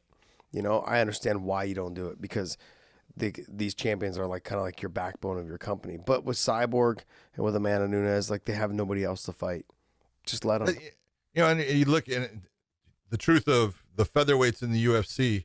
You've got a couple of featherweights still there. You've got Felicia Spencer, who fought, last night and fought against Dumont, I want to say. Yeah. And that's it. That's all you've got. And if you took Cyborg out of the featherweight division for Bellator, you've got a lot of good competition throughout the ranking there. She's just head and shoulders above everybody else right now. Yeah. It's just the facts. And that's what Amanda is in her. She's head and shoulders above those. So it's, I don't know. I'm going to stop saying it now, but it needs to happen. Yes, it does. Hey, John, I have a question before we move on to the UFC, so just super quick. So the whole interview process, I prefer Bellator's way than UFC's way, where they wait till the fighter goes backstage and then do it. But why are they still making you do a distance interview, right there in the octagon? That's a good question, Dave. That's one that I've been asking for a while now. Especially when Patricio last fought, AJ came in and then you stood with your hand over AJ's shoulder and interviewed AJ while Patricio stood across the cage from you. And I just thought the whole thing was just a little odd, as opposed to, and then they did a face-off, so it's like, even 6 feet. Oh yeah. Okay, let's just be honest be careful, John. Well, it's still better than the UFC's because you're still capturing that moment. You still capture that moment of the fighters in the cage, but it's so in the UFC doesn't do that, which I prefer Bellator's, but it's just still a weird optic. You have major companies here, be it the UFC and Bellator, with the people that own the UFC, WME, IMG. They have their way of looking at things liability wise. Well, Viacom owns Bellator. They have their way of looking at things liability wise. And let's be honest, I get tested, all those fighters get tested, but they're just looking at it saying, look, right now there's still guidelines within a lot of locations, even though a lot of them are being lifted. We don't want to put anybody in a position where they would be able to say that we put them at risk based upon not following a distance guideline or something like that. I personally have gone to my bosses and said, hey, can we get rid of this poll? Can we actually just interview somebody? And I've been told, no, shut up. So I'm shutting up. It is what it is until they change it. And it's something that I want changed. I don't like the way we do it, but it doesn't matter what I like. It matters what they want, and they have their reasons for wanting it. And that's why I do it the way they want it. Yeah, when you got companies worth billions and billions of dollars, they're not willing to take a chance of being sued. So they're going to err on the side of caution every single time. That's it. That's exactly it. That's what it comes down to. So basically because John's 80 years old and too vulnerable. Yeah, they're afraid he might get COVID. Yeah, they're not worried about the fighters. They're worried about the old guy here, man, getting it. Croak. I could actually catch it and fall over in the cage right in the same moment. Over. There's something worth TV worthy. Yeah. That's TV worthy right there. All right, well, let's jump into the UFC. Let's do it. Look, the fight for me that I wanted to see the most, and we said this last week, was the Jack Hermansson and Edmund Shabazian fight. That was the fight that I wanted to see the most. And we all got crucified, Joel, not you all, but it was me and you. We got crucified saying that, because I had said, yeah, he needs to fight somebody. If you can you pull up the rankings for me, please? He needs to fight somebody in that Brad Tavares level of ranking. The reason why I said that, and everyone's like, oh, he already beat Brad. No kidding. But Brad was ranked, like, I want to say, where was down at 15? Yeah, he's down at 15. I said he needs to fight somebody in that area is what I meant. Yeah. Okay, and that's what I actually even said that because you even said that he had beat Brad. And I'm like, yeah, we know he beat Brad. But if you want to keep him in there, let's get him to somebody like we even talked. I said Kevin Holland. How about, and Chris Weidman's out. I go, how about somewhere in that ranking system? I said, I don't think he can beat Kelvin Gastelum. Kelvin's pace. See, I would look. Kelvin would be more of someone that I could see them putting him against. Okay, if I was his management, at least Kelvin is a stand-up guy. And a smaller guy, by the way. Exactly. Look, Edmund's got very good stand-up. He's long. He's able to use that length. He's got power. He throws good combinations in the stand-up. Well, let's just be honest. In the stand-up against, Hermansson, he was doing well. Yeah. He's, in the first round, hell, he was lighting him up at times. But it's the ground, and see, this is, people get this idea that, because you come from a certain location, you're going to be just exceptional on the ground. He has problems with people when they get on top of him. And I looked and I said, if Hermansson gets on top of him, he is in trouble. This is a different level. I don't care about belts. It makes nothing about belts.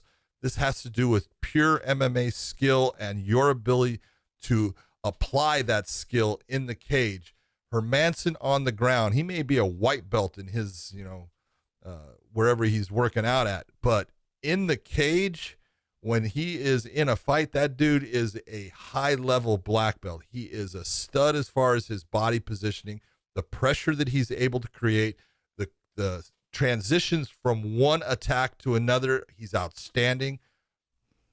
I just looked and I said, man, this is, you're taking a guy and you're saying, I'm hoping that he's going to beat him in this stand-up game right now so we don't get to this ground game. That's a lot of hope. And especially with a guy who only has one loss, and you're now putting him against high-level competition that, man, you're taking a big chance here because there's a big gap in the way he applies the ground game compared to the guy that he is now facing. And that was the difference in the fight. He got caught in positions on the ground he couldn't get himself out of. In the end, he was exhausted anyways, but Hermansson is moving around on top of him from freaking half guard to side control to mount, just all over. He looked like just, he could move wherever he wanted. And he was doing big time damage. And that's the second time in a row that Edmund has been damaged badly by his opponent, taking big shots, and he's leaving big chunks of himself in that octagon. At 22? Yeah, 22, 23 years of age. Crazy. Yep. There's no reason to rush this person. I actually had this conversation with Jaleel Willis. I said, hey, he's got a couple more fights left on his contract. I said, just take your time. Okay, try to get the fights that you can right now, and get ready to fight the best guys maybe in your next contract negotiation.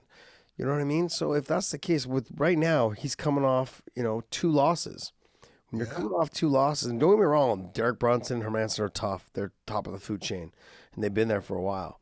But there's just certain guys that just when they've got great top pressure, heavy pressure, you shouldn't be matching up against. You shouldn't want to fight them. You should say no to those fights, or those are the guys you push down the line. Yes.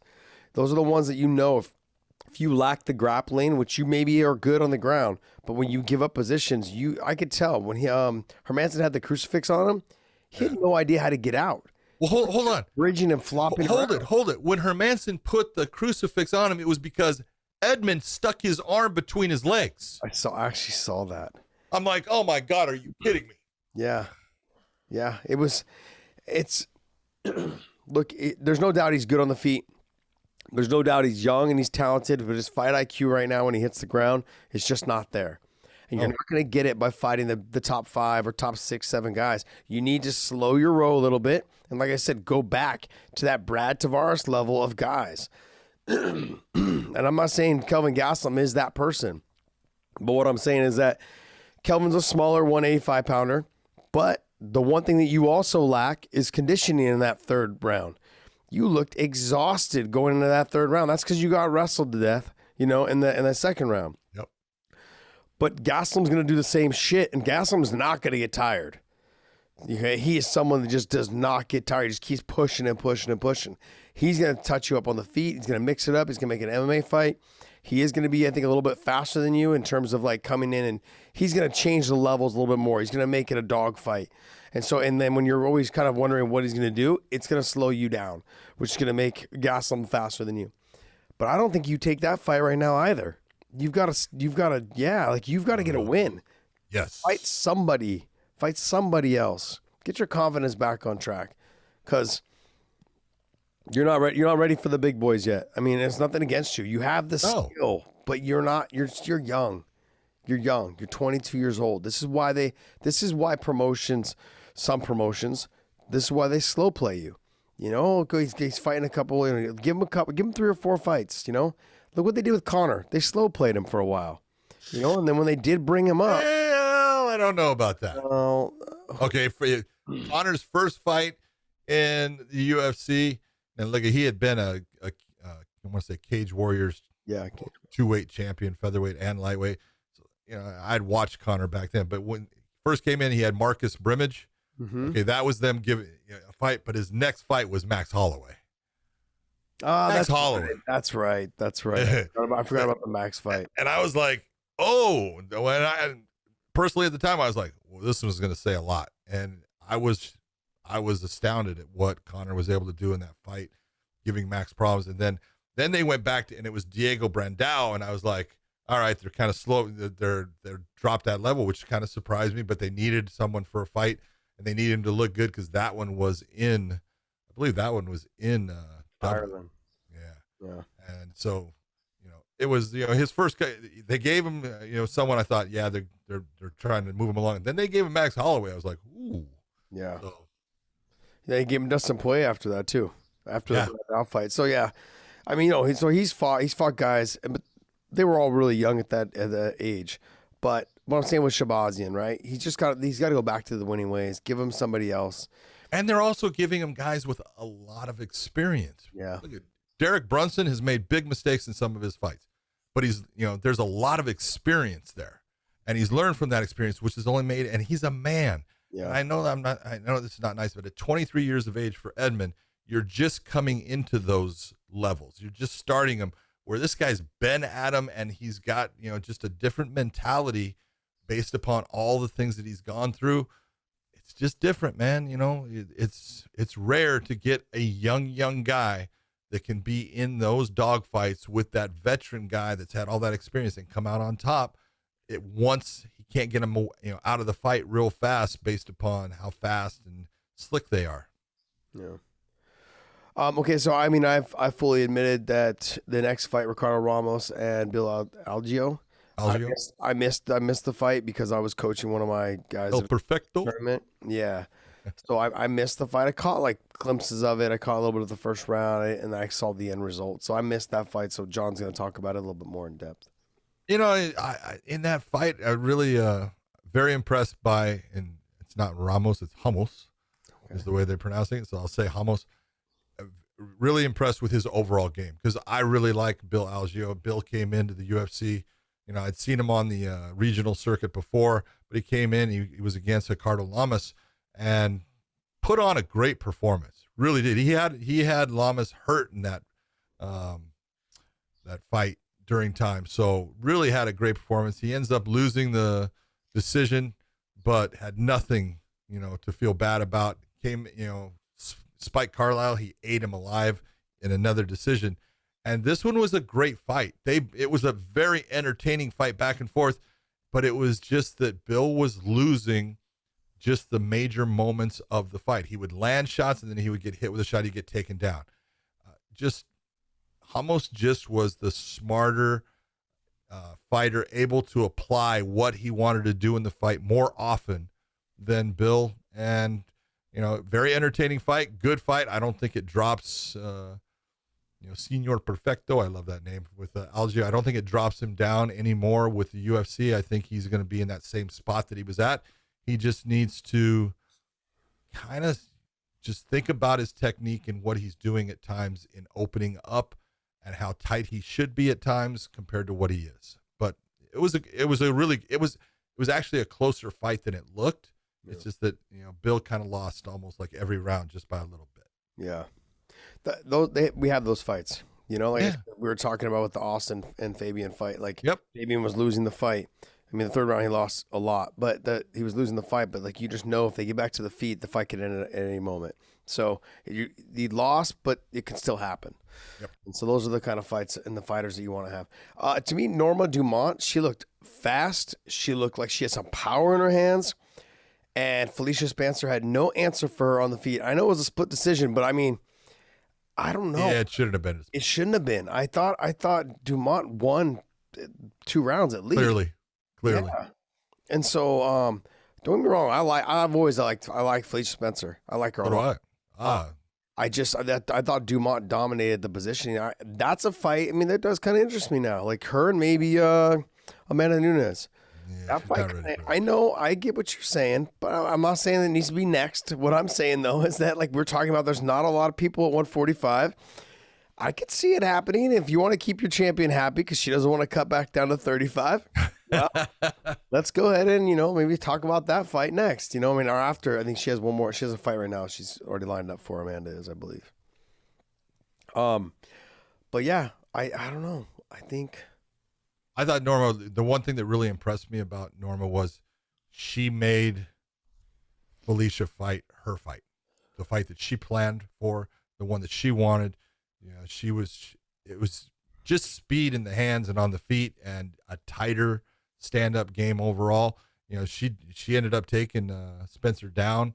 I don't think she liked it. She got good position. She had heavy hips in areas at times on top, but started to get to that, like, I don't like it down here, and she got herself back up.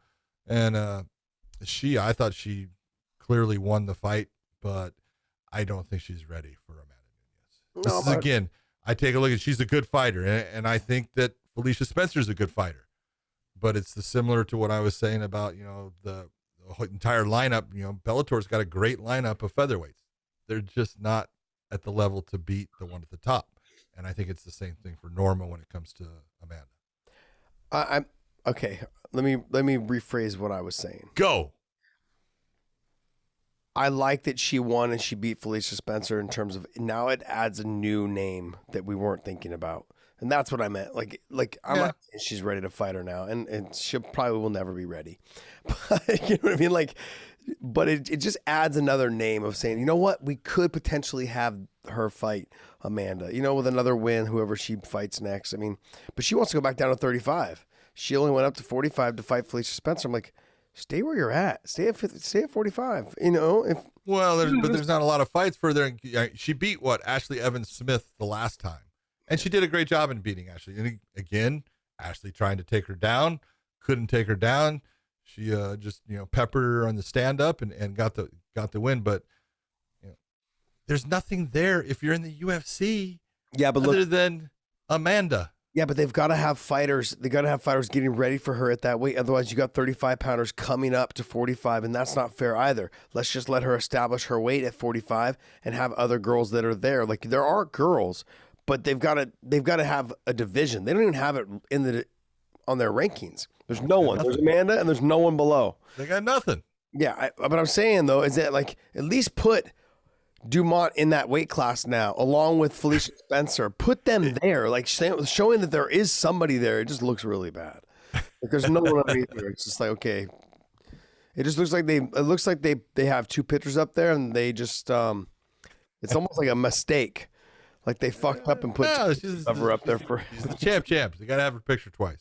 Yeah, I know, but they gotta put people below her showing who. They only have 2 fighters. No, it's horrible. They got and honestly, Dumont is not. So you got one. You got Felicia. They got rid of Megan. Or Megan. Yeah. Anyways. All right. Okay. Did you see Ben Rothwell and Chris Barnett? I did not. I saw clips of it. Have you ever seen War of the Gargantuous? Oh man, Ben. These guys move just as fast. Ben is so big. He is. I saw the finish. That's all I saw. The finish that was called a guillotine? Yeah, you know what it was. Jesus Christ. Boston. Oh, God damn it. If you don't know what the hell, and this is not Bruce Buffer's fault, even though I would love to attack Bruce and say, Bruce, I can't believe you didn't know. Bruce Buffer gets the information from the referee. The referee is supposed to know what kind of submission happens. That is your job. If you're not knowing, it's okay. I'm not going to say anything. Ask the fighter, what was that? Okay, because it's possible you don't know. But to call something it's not is a mistake on your part. Okay, that means that you have such an ego or something that you can't ask. Ask. If you don't know, ask. That's a go-go. That's Ben Rothwell's move. That's what he got Josh Barnett out with. All right, he's done it a couple times here, and it's like, know the move. It just drives me crazy. John, you seem like you're riding Mark Smith a little hard. I'm not riding Mark Smith as a referee. He did a great job. If you don't know the submission, don't call it something, because here's the problem with it. And this is why I get all tweaked. As an official, you should be, if you have an idea of what a show that you're going to be doing, you look and you see the people that are on that show. And then if you don't know somebody or you don't know something about a fight that's possibly you could be doing, you start to, look at those fights and you see, well, you know what, this guy's got a tendency. He likes to go to a Darce choke. This guy likes to go to, he's always getting the back and getting a rear naked choke. This guy likes to go for knee bars. This guy likes to use an Imanari roll. All that stuff is information that can help you. Well, if you're the one that puts out it's a guillotine when it's not, now I look it up and I think, oh, this guy likes to go for guillotines. He's got a couple of, look at all the guillotines, and they're not guillotine chokes. You're not helping your fellow officials. You're making life hard on them just because you're being in that position where you're calling something that you don't know. If you don't know, ask. It's a pretty simple thing. I'm not trying to be hard on him, but there's always going to be something that we don't know. We're human. So if you don't know, don't be this person that's got to act like you do. Ask. You made Bruce Buffer look stupid calling out guillotine. It's not Bruce's fault. It's yours. Now, like when I had Charles Oliveira against, Eric Wisely, and he puts him in a beautiful back-seated calf slicer, right? And Bruce comes up and goes, Johnny, what was that? I said, it was a calf slicer. A what? A calf slicer, a calf lock, calf slicer. Okay. Winner by submission. That's all he says. And then it's on Bruce. Yeah. But other than that, look, you're supposed to give that man the right information, and you do it for all your other officials. It's just something that should be done. John, you sound a little salty towards Mark Smith, buddy. Not salty at all, baby. That's like not it's it. your job or something. I'm just trying to. It is his job. John, I'm giving you a fucking hard time, of course. I thought All about it. I thought you were about to break into a Biggie Small song, like if no. you don't know, now you know. If you don't know. Anyways, but you were talking about the Ben Rothwell fight and how big they were. But how about Jared Vander Vera or whatever? It was Tafa, like these guys were throwing some heat, Oh, yeah. and Jared had the output. It was impressive for a big guy. It was. Kept walking him down, throwing a ton of punches, kicks, everything. Some of the knees landed. I was like, wow, for a big guy, you're fucking moving right along. I was impressed because when you see big guys, like I've seen 85-pounder Trevor Prangley being one of my best friends. Fucking never trained, never was always in great shape, but in the fight, never looked like it. For a guy this size to have that kind of output, you guys have to understand it's very impressive. It was. In fact, that's what beat Justin Tafa. Yeah. It was just that he was able to, first off, he was able to accept good shots and continue on, but he tired, Justin Tafa out with his output. Justin actually slowed down as far as his offense because he was tired based upon having to try to block and deal with what Vandera was doing. So, yeah, it was for a heavyweight fight. It's exactly what you want. They were both in there slinging. They were, going after it. There was blood. That little cut on the side of his head actually bled a lot and stuff, but it wasn't a bad cut. But for heavyweights, they were going, and that's what you expect, and that's what you appreciate when it happens. Yeah. I liked it because, like you said, for heavyweights, both of them had a lot of output. Taffa was just, you could tell the reach was a problem. And then the way that Jared was mixing up the kicks, head kicks, body kicks, leg kicks. I mean, he was doing everything really well. And every time Taffa came in, he kind of dipped his head, and then Jared grabbed his head and tried to knee him. So he mixed it up very well. His attacks were mixed up pretty well. This little tiny cut. Little tiny thing, man. Yeah, just bleeding. Oh, man. It happens. It's like Dave once a month. Just podcast Dave. Oh, that's great.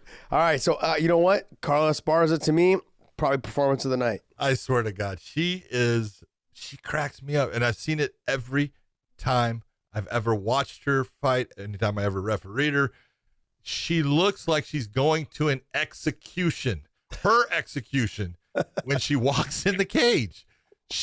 I've never seen a fighter who every time, she is never got a smile on her face. She is never happy to be there. She looks like this is the end. She's got that blank look of fear. And then she comes out and she has the performance that she has. I go, she just is, you know what? She amazes me when she's able to just, okay, I'm turning it on and going.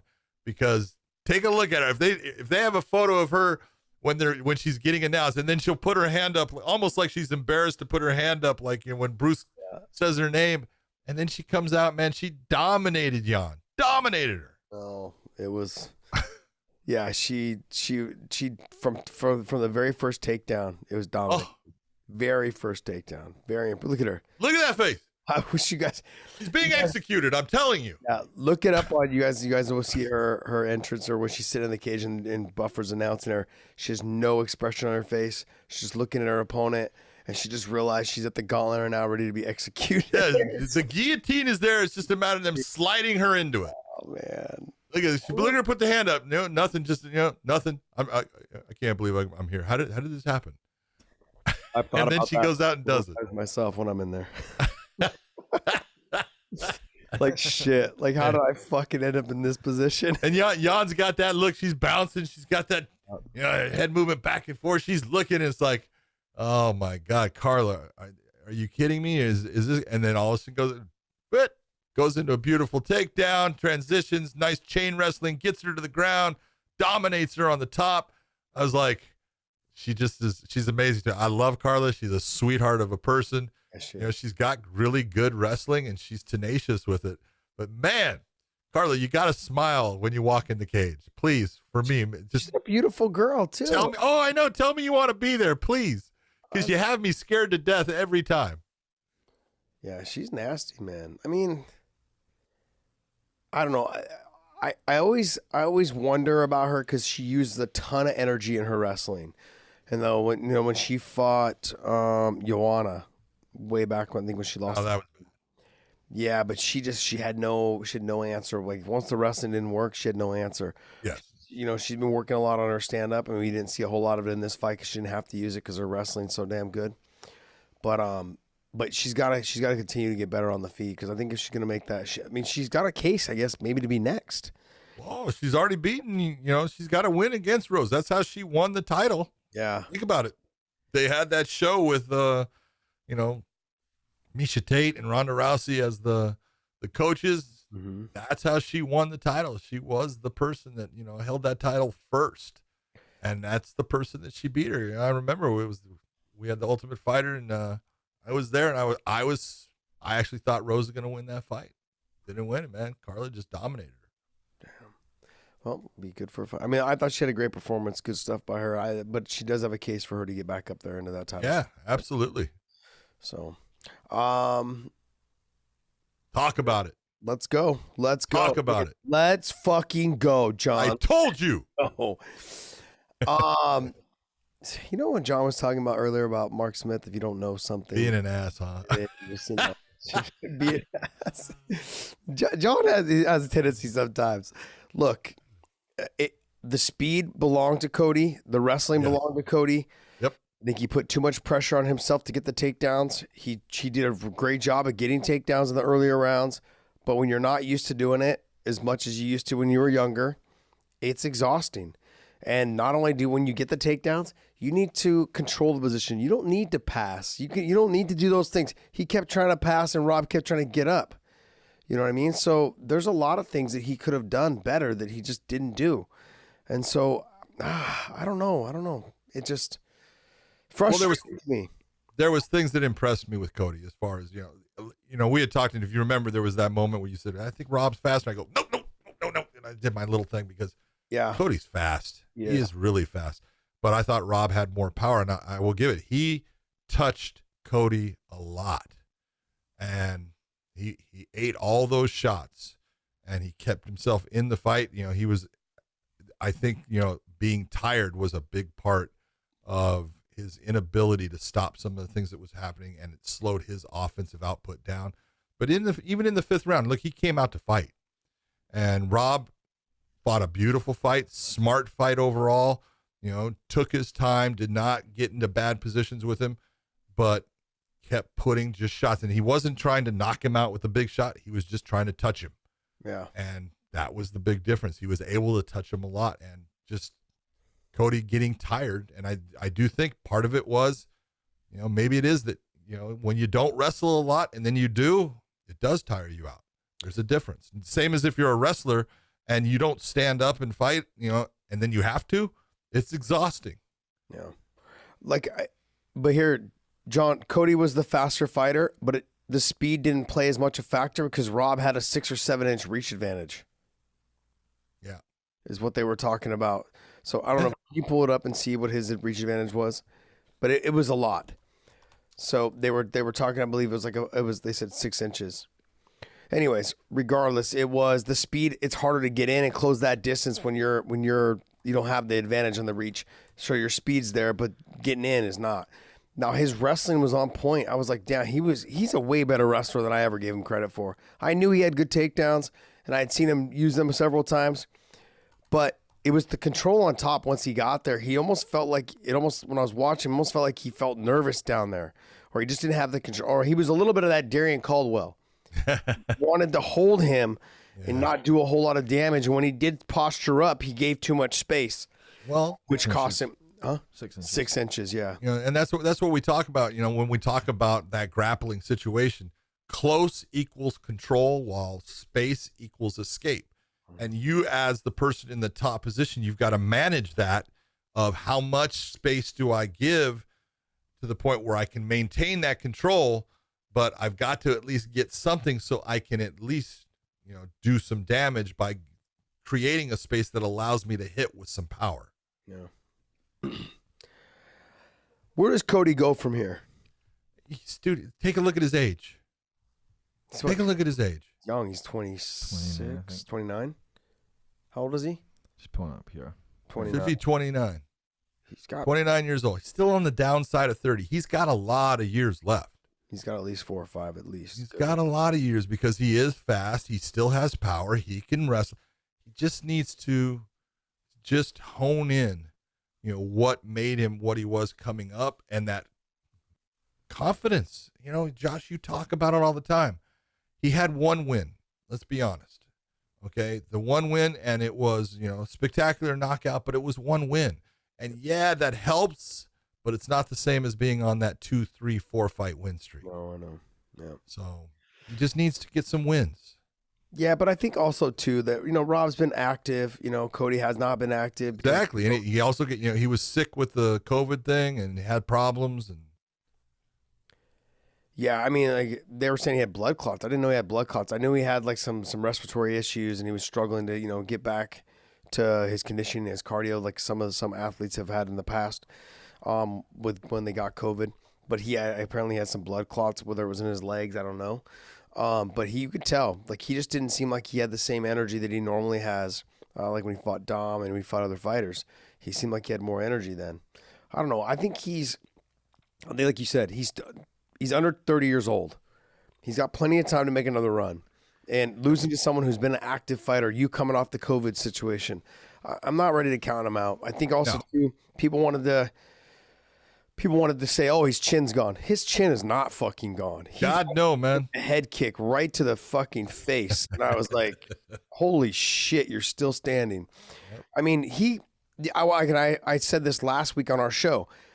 His loss to Pedro Munoz and his loss to TJ Dillashaw, his loss is the reason why is because he stood in the fucking same position, didn't move anything, and threw the same punch 3 times in a row. What'd you think was going to happen? The guy finally beat you to the punch and knocked you out, but you got rocked. You decided to do that after you got rocked, so you got to move, and he did that in this fight. He got hit and he circled and moved.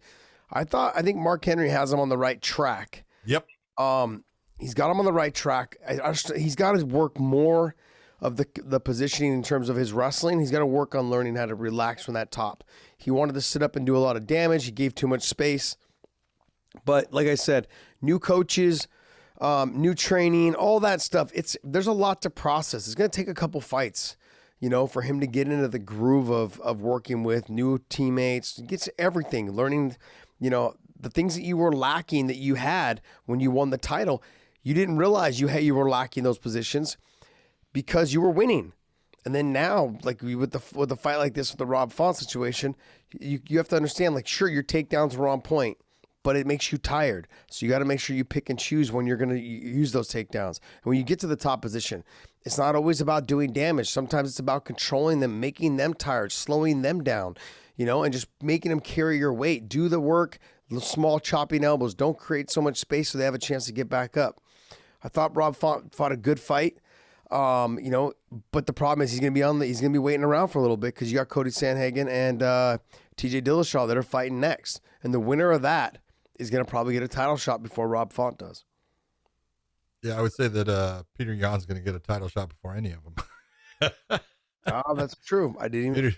Peter Yan's going to get a definite title shot. You can take a look, and Corey he's sitting in that position. He's right there for it. But the one thing I thought you said that was absolutely true. Mark Henry has been good for Cody, or somebody has, because where Cody lost those fights against TJ and against Pedro was when he got hit, he bit down on his mouthpiece, he set his feet, and he started slinging. Mm-hmm. And you cannot do that. And you watched, he got hurt against Rob Font, and he moved, he circled out, he gained space. All of that smart fighting. And that's the difference between you staying in the fight and having an opportunity to come back and land your own and win, or, taking a coin and flipping it up in the air and it comes up and it's, it's not heads, it's tails. You lost again, and now you're getting knocked out. So what Mark Henry's doing with him, or whoever, great job. He's being much smarter. He's not doing the things that cost him those knockouts. And that's why he's showing that he does have a chin. He can take that shot, because it's always the ability to take that one shot. Mm-hmm. And then you prove that, you're smart enough to get away from taking that second and third shot.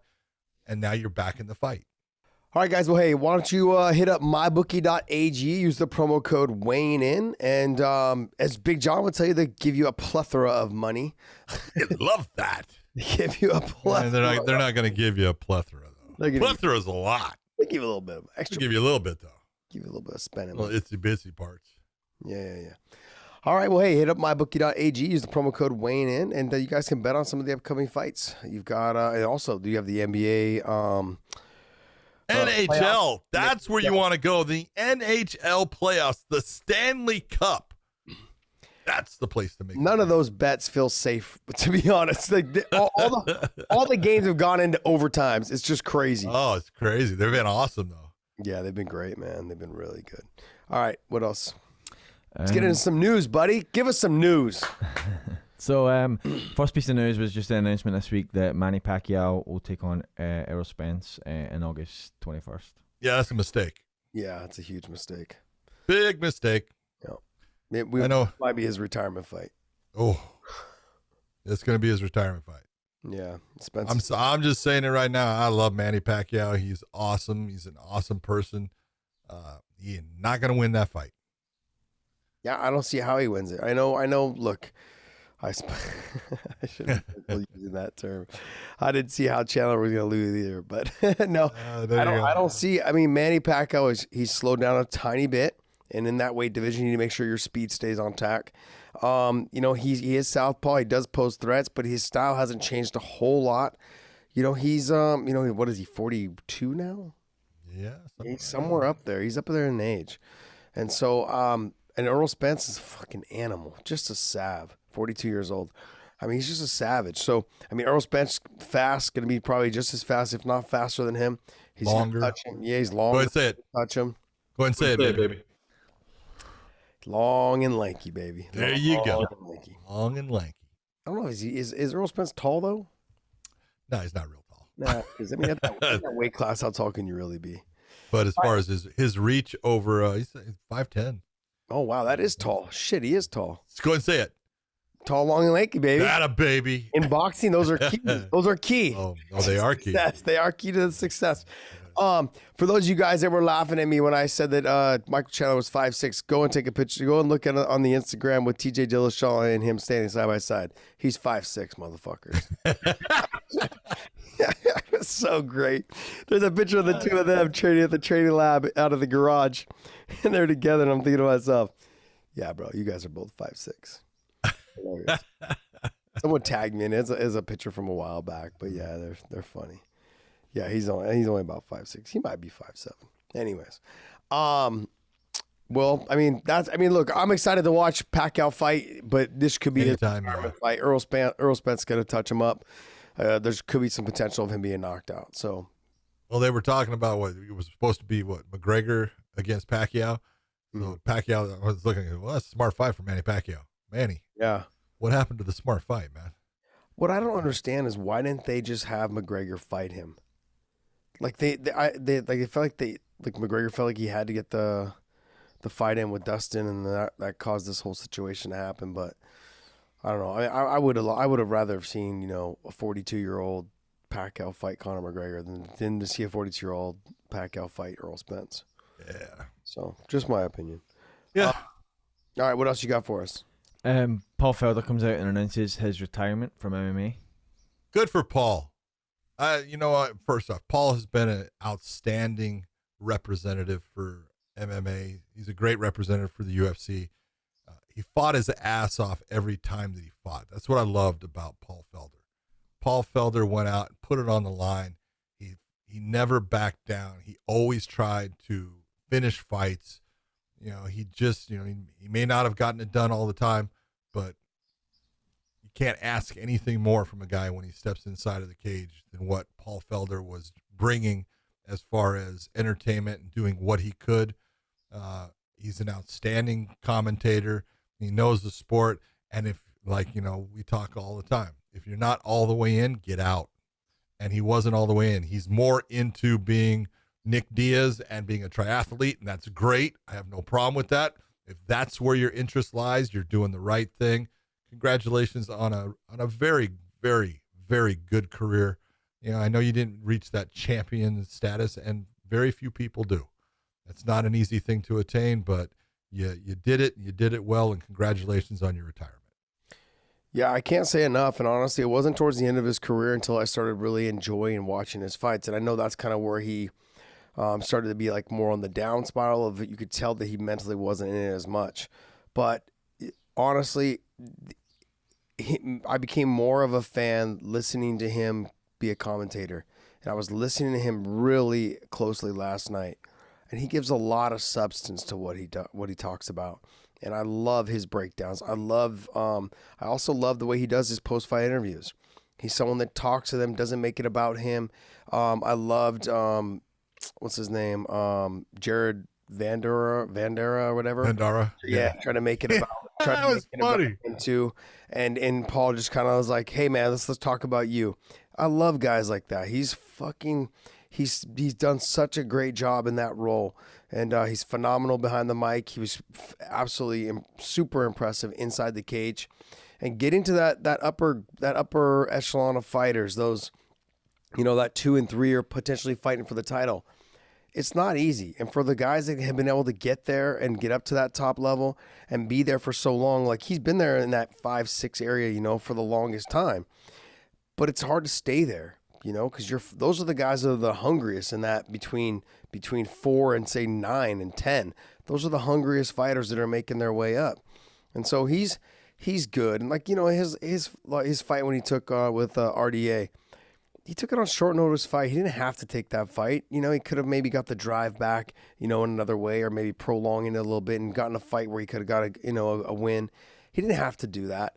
And he did it because he's a company man, and he felt that little bit of fitness, you know, that fitness he was working on for his triathlons was going to push him through.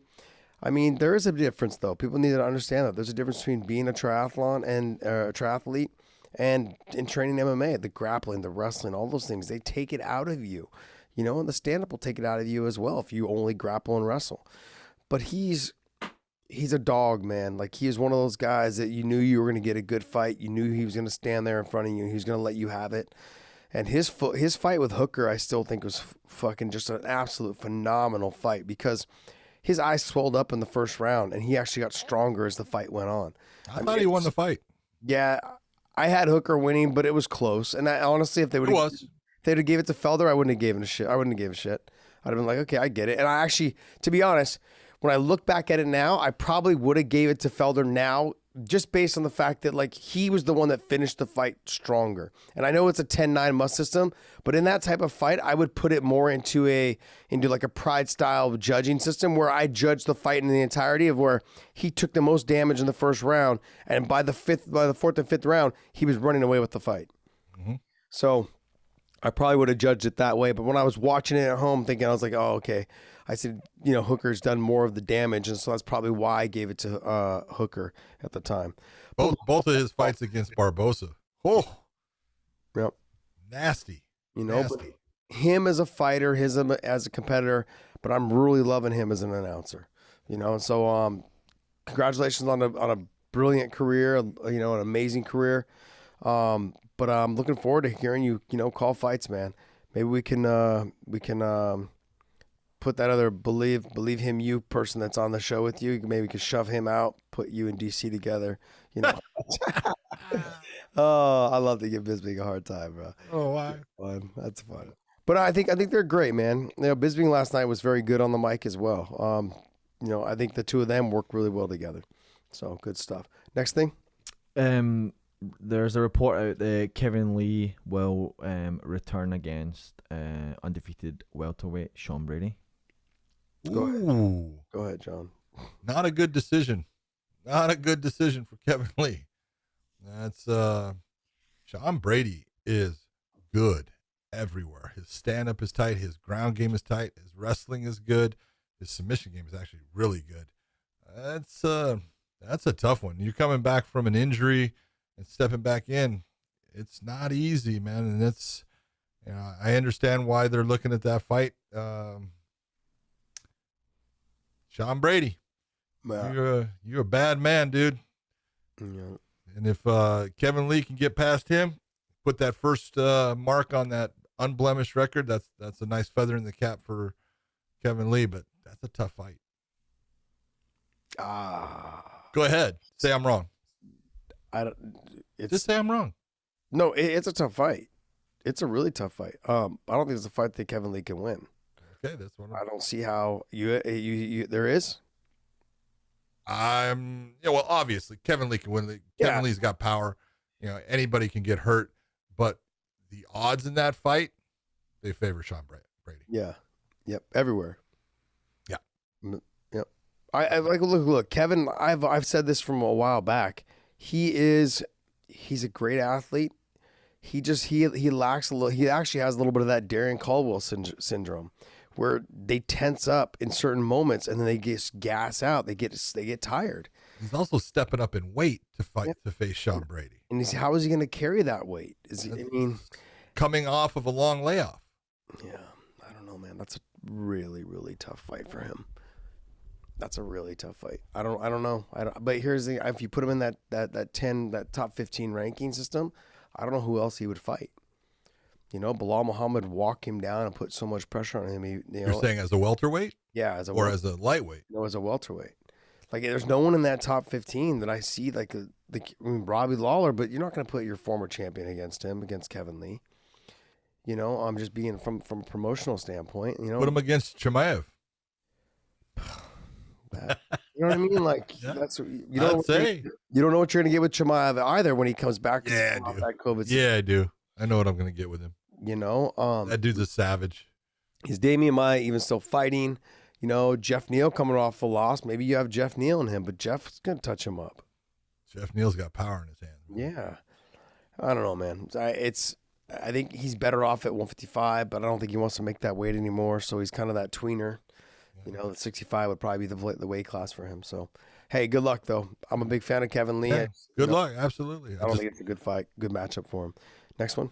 Just our last piece of news for today is Diego Sanchez announcing that he's ending his professional relationship with Joshua Fabia. Hallelujah, hallelujah. Sorry. Jesus. I don't know who put some sense into Diego, but thank you, whoever you are. And interestingly, this is a quote from Diego Sanchez. His attorney says, any power of attorney that Fabia had has been rescinded, terminated. So that's an interesting point as well. That's a crazy statement. When you say power of attorney. Yeah, why would you have any? Why would he have any power of attorney? Why would Diego sign that over to him? But again, this is where a lot of people looked and said he's almost like cult-like status as far as his mind with Diego and the way Diego believed in him and stuff. But it's, I don't know. I don't. First, the whole thing makes me sick. I'm just being as honest as I can be with it. Diego's a good person. Obviously, he's at the end of his career. We were talking, you said, you think the UFC takes him back? That's not going to happen. UFC's not going to take him back. They may try to help him a little bit more. They may try to, do something for him, but they're not taking him back. He will be in their Hall of Fame. He deserves to be in their Hall of Fame. Absolutely.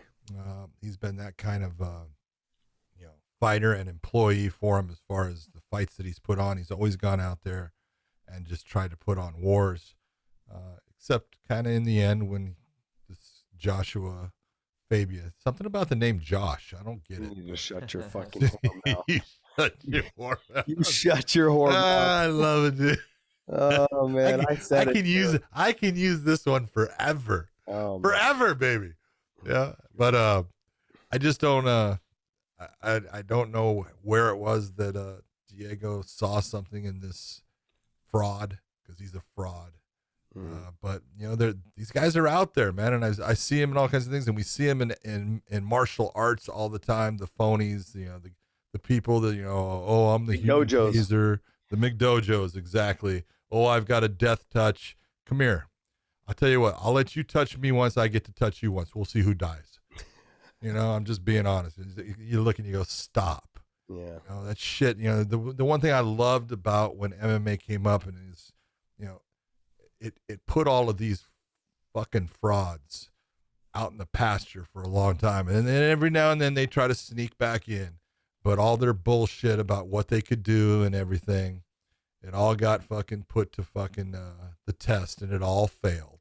Yeah. And so, I can remember, and it was I don't remember where Mickey Gall and Diego fought, but that was the only, I guess you want to say, win, true win that Diego got was against Mickey when he had Joshua Fabia in his corner.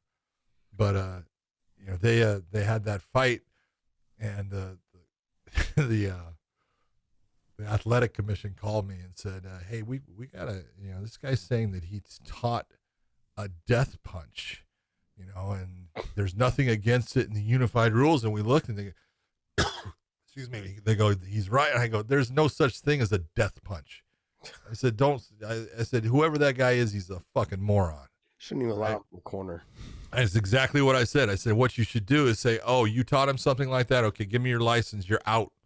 I said, tell him to go away, because he's full of shit and he's trying to create something there that is bullshit. I said, look, I'm not telling you there cannot be a death punch. It's happened in boxing a lot because people can die from getting punched in the head. I go, but there is no specific technique that, yes, or you hit somebody with this, it's, that's it, it's all over. No, Dim Mac doesn't happen. There's no death touch. There's no death punch. That dude's nothing but a dipshit. That was my first fucking thing with whoever Mr. Fabio was. It's so great. I love it. Oh, man. God, what a fucking knucklehead.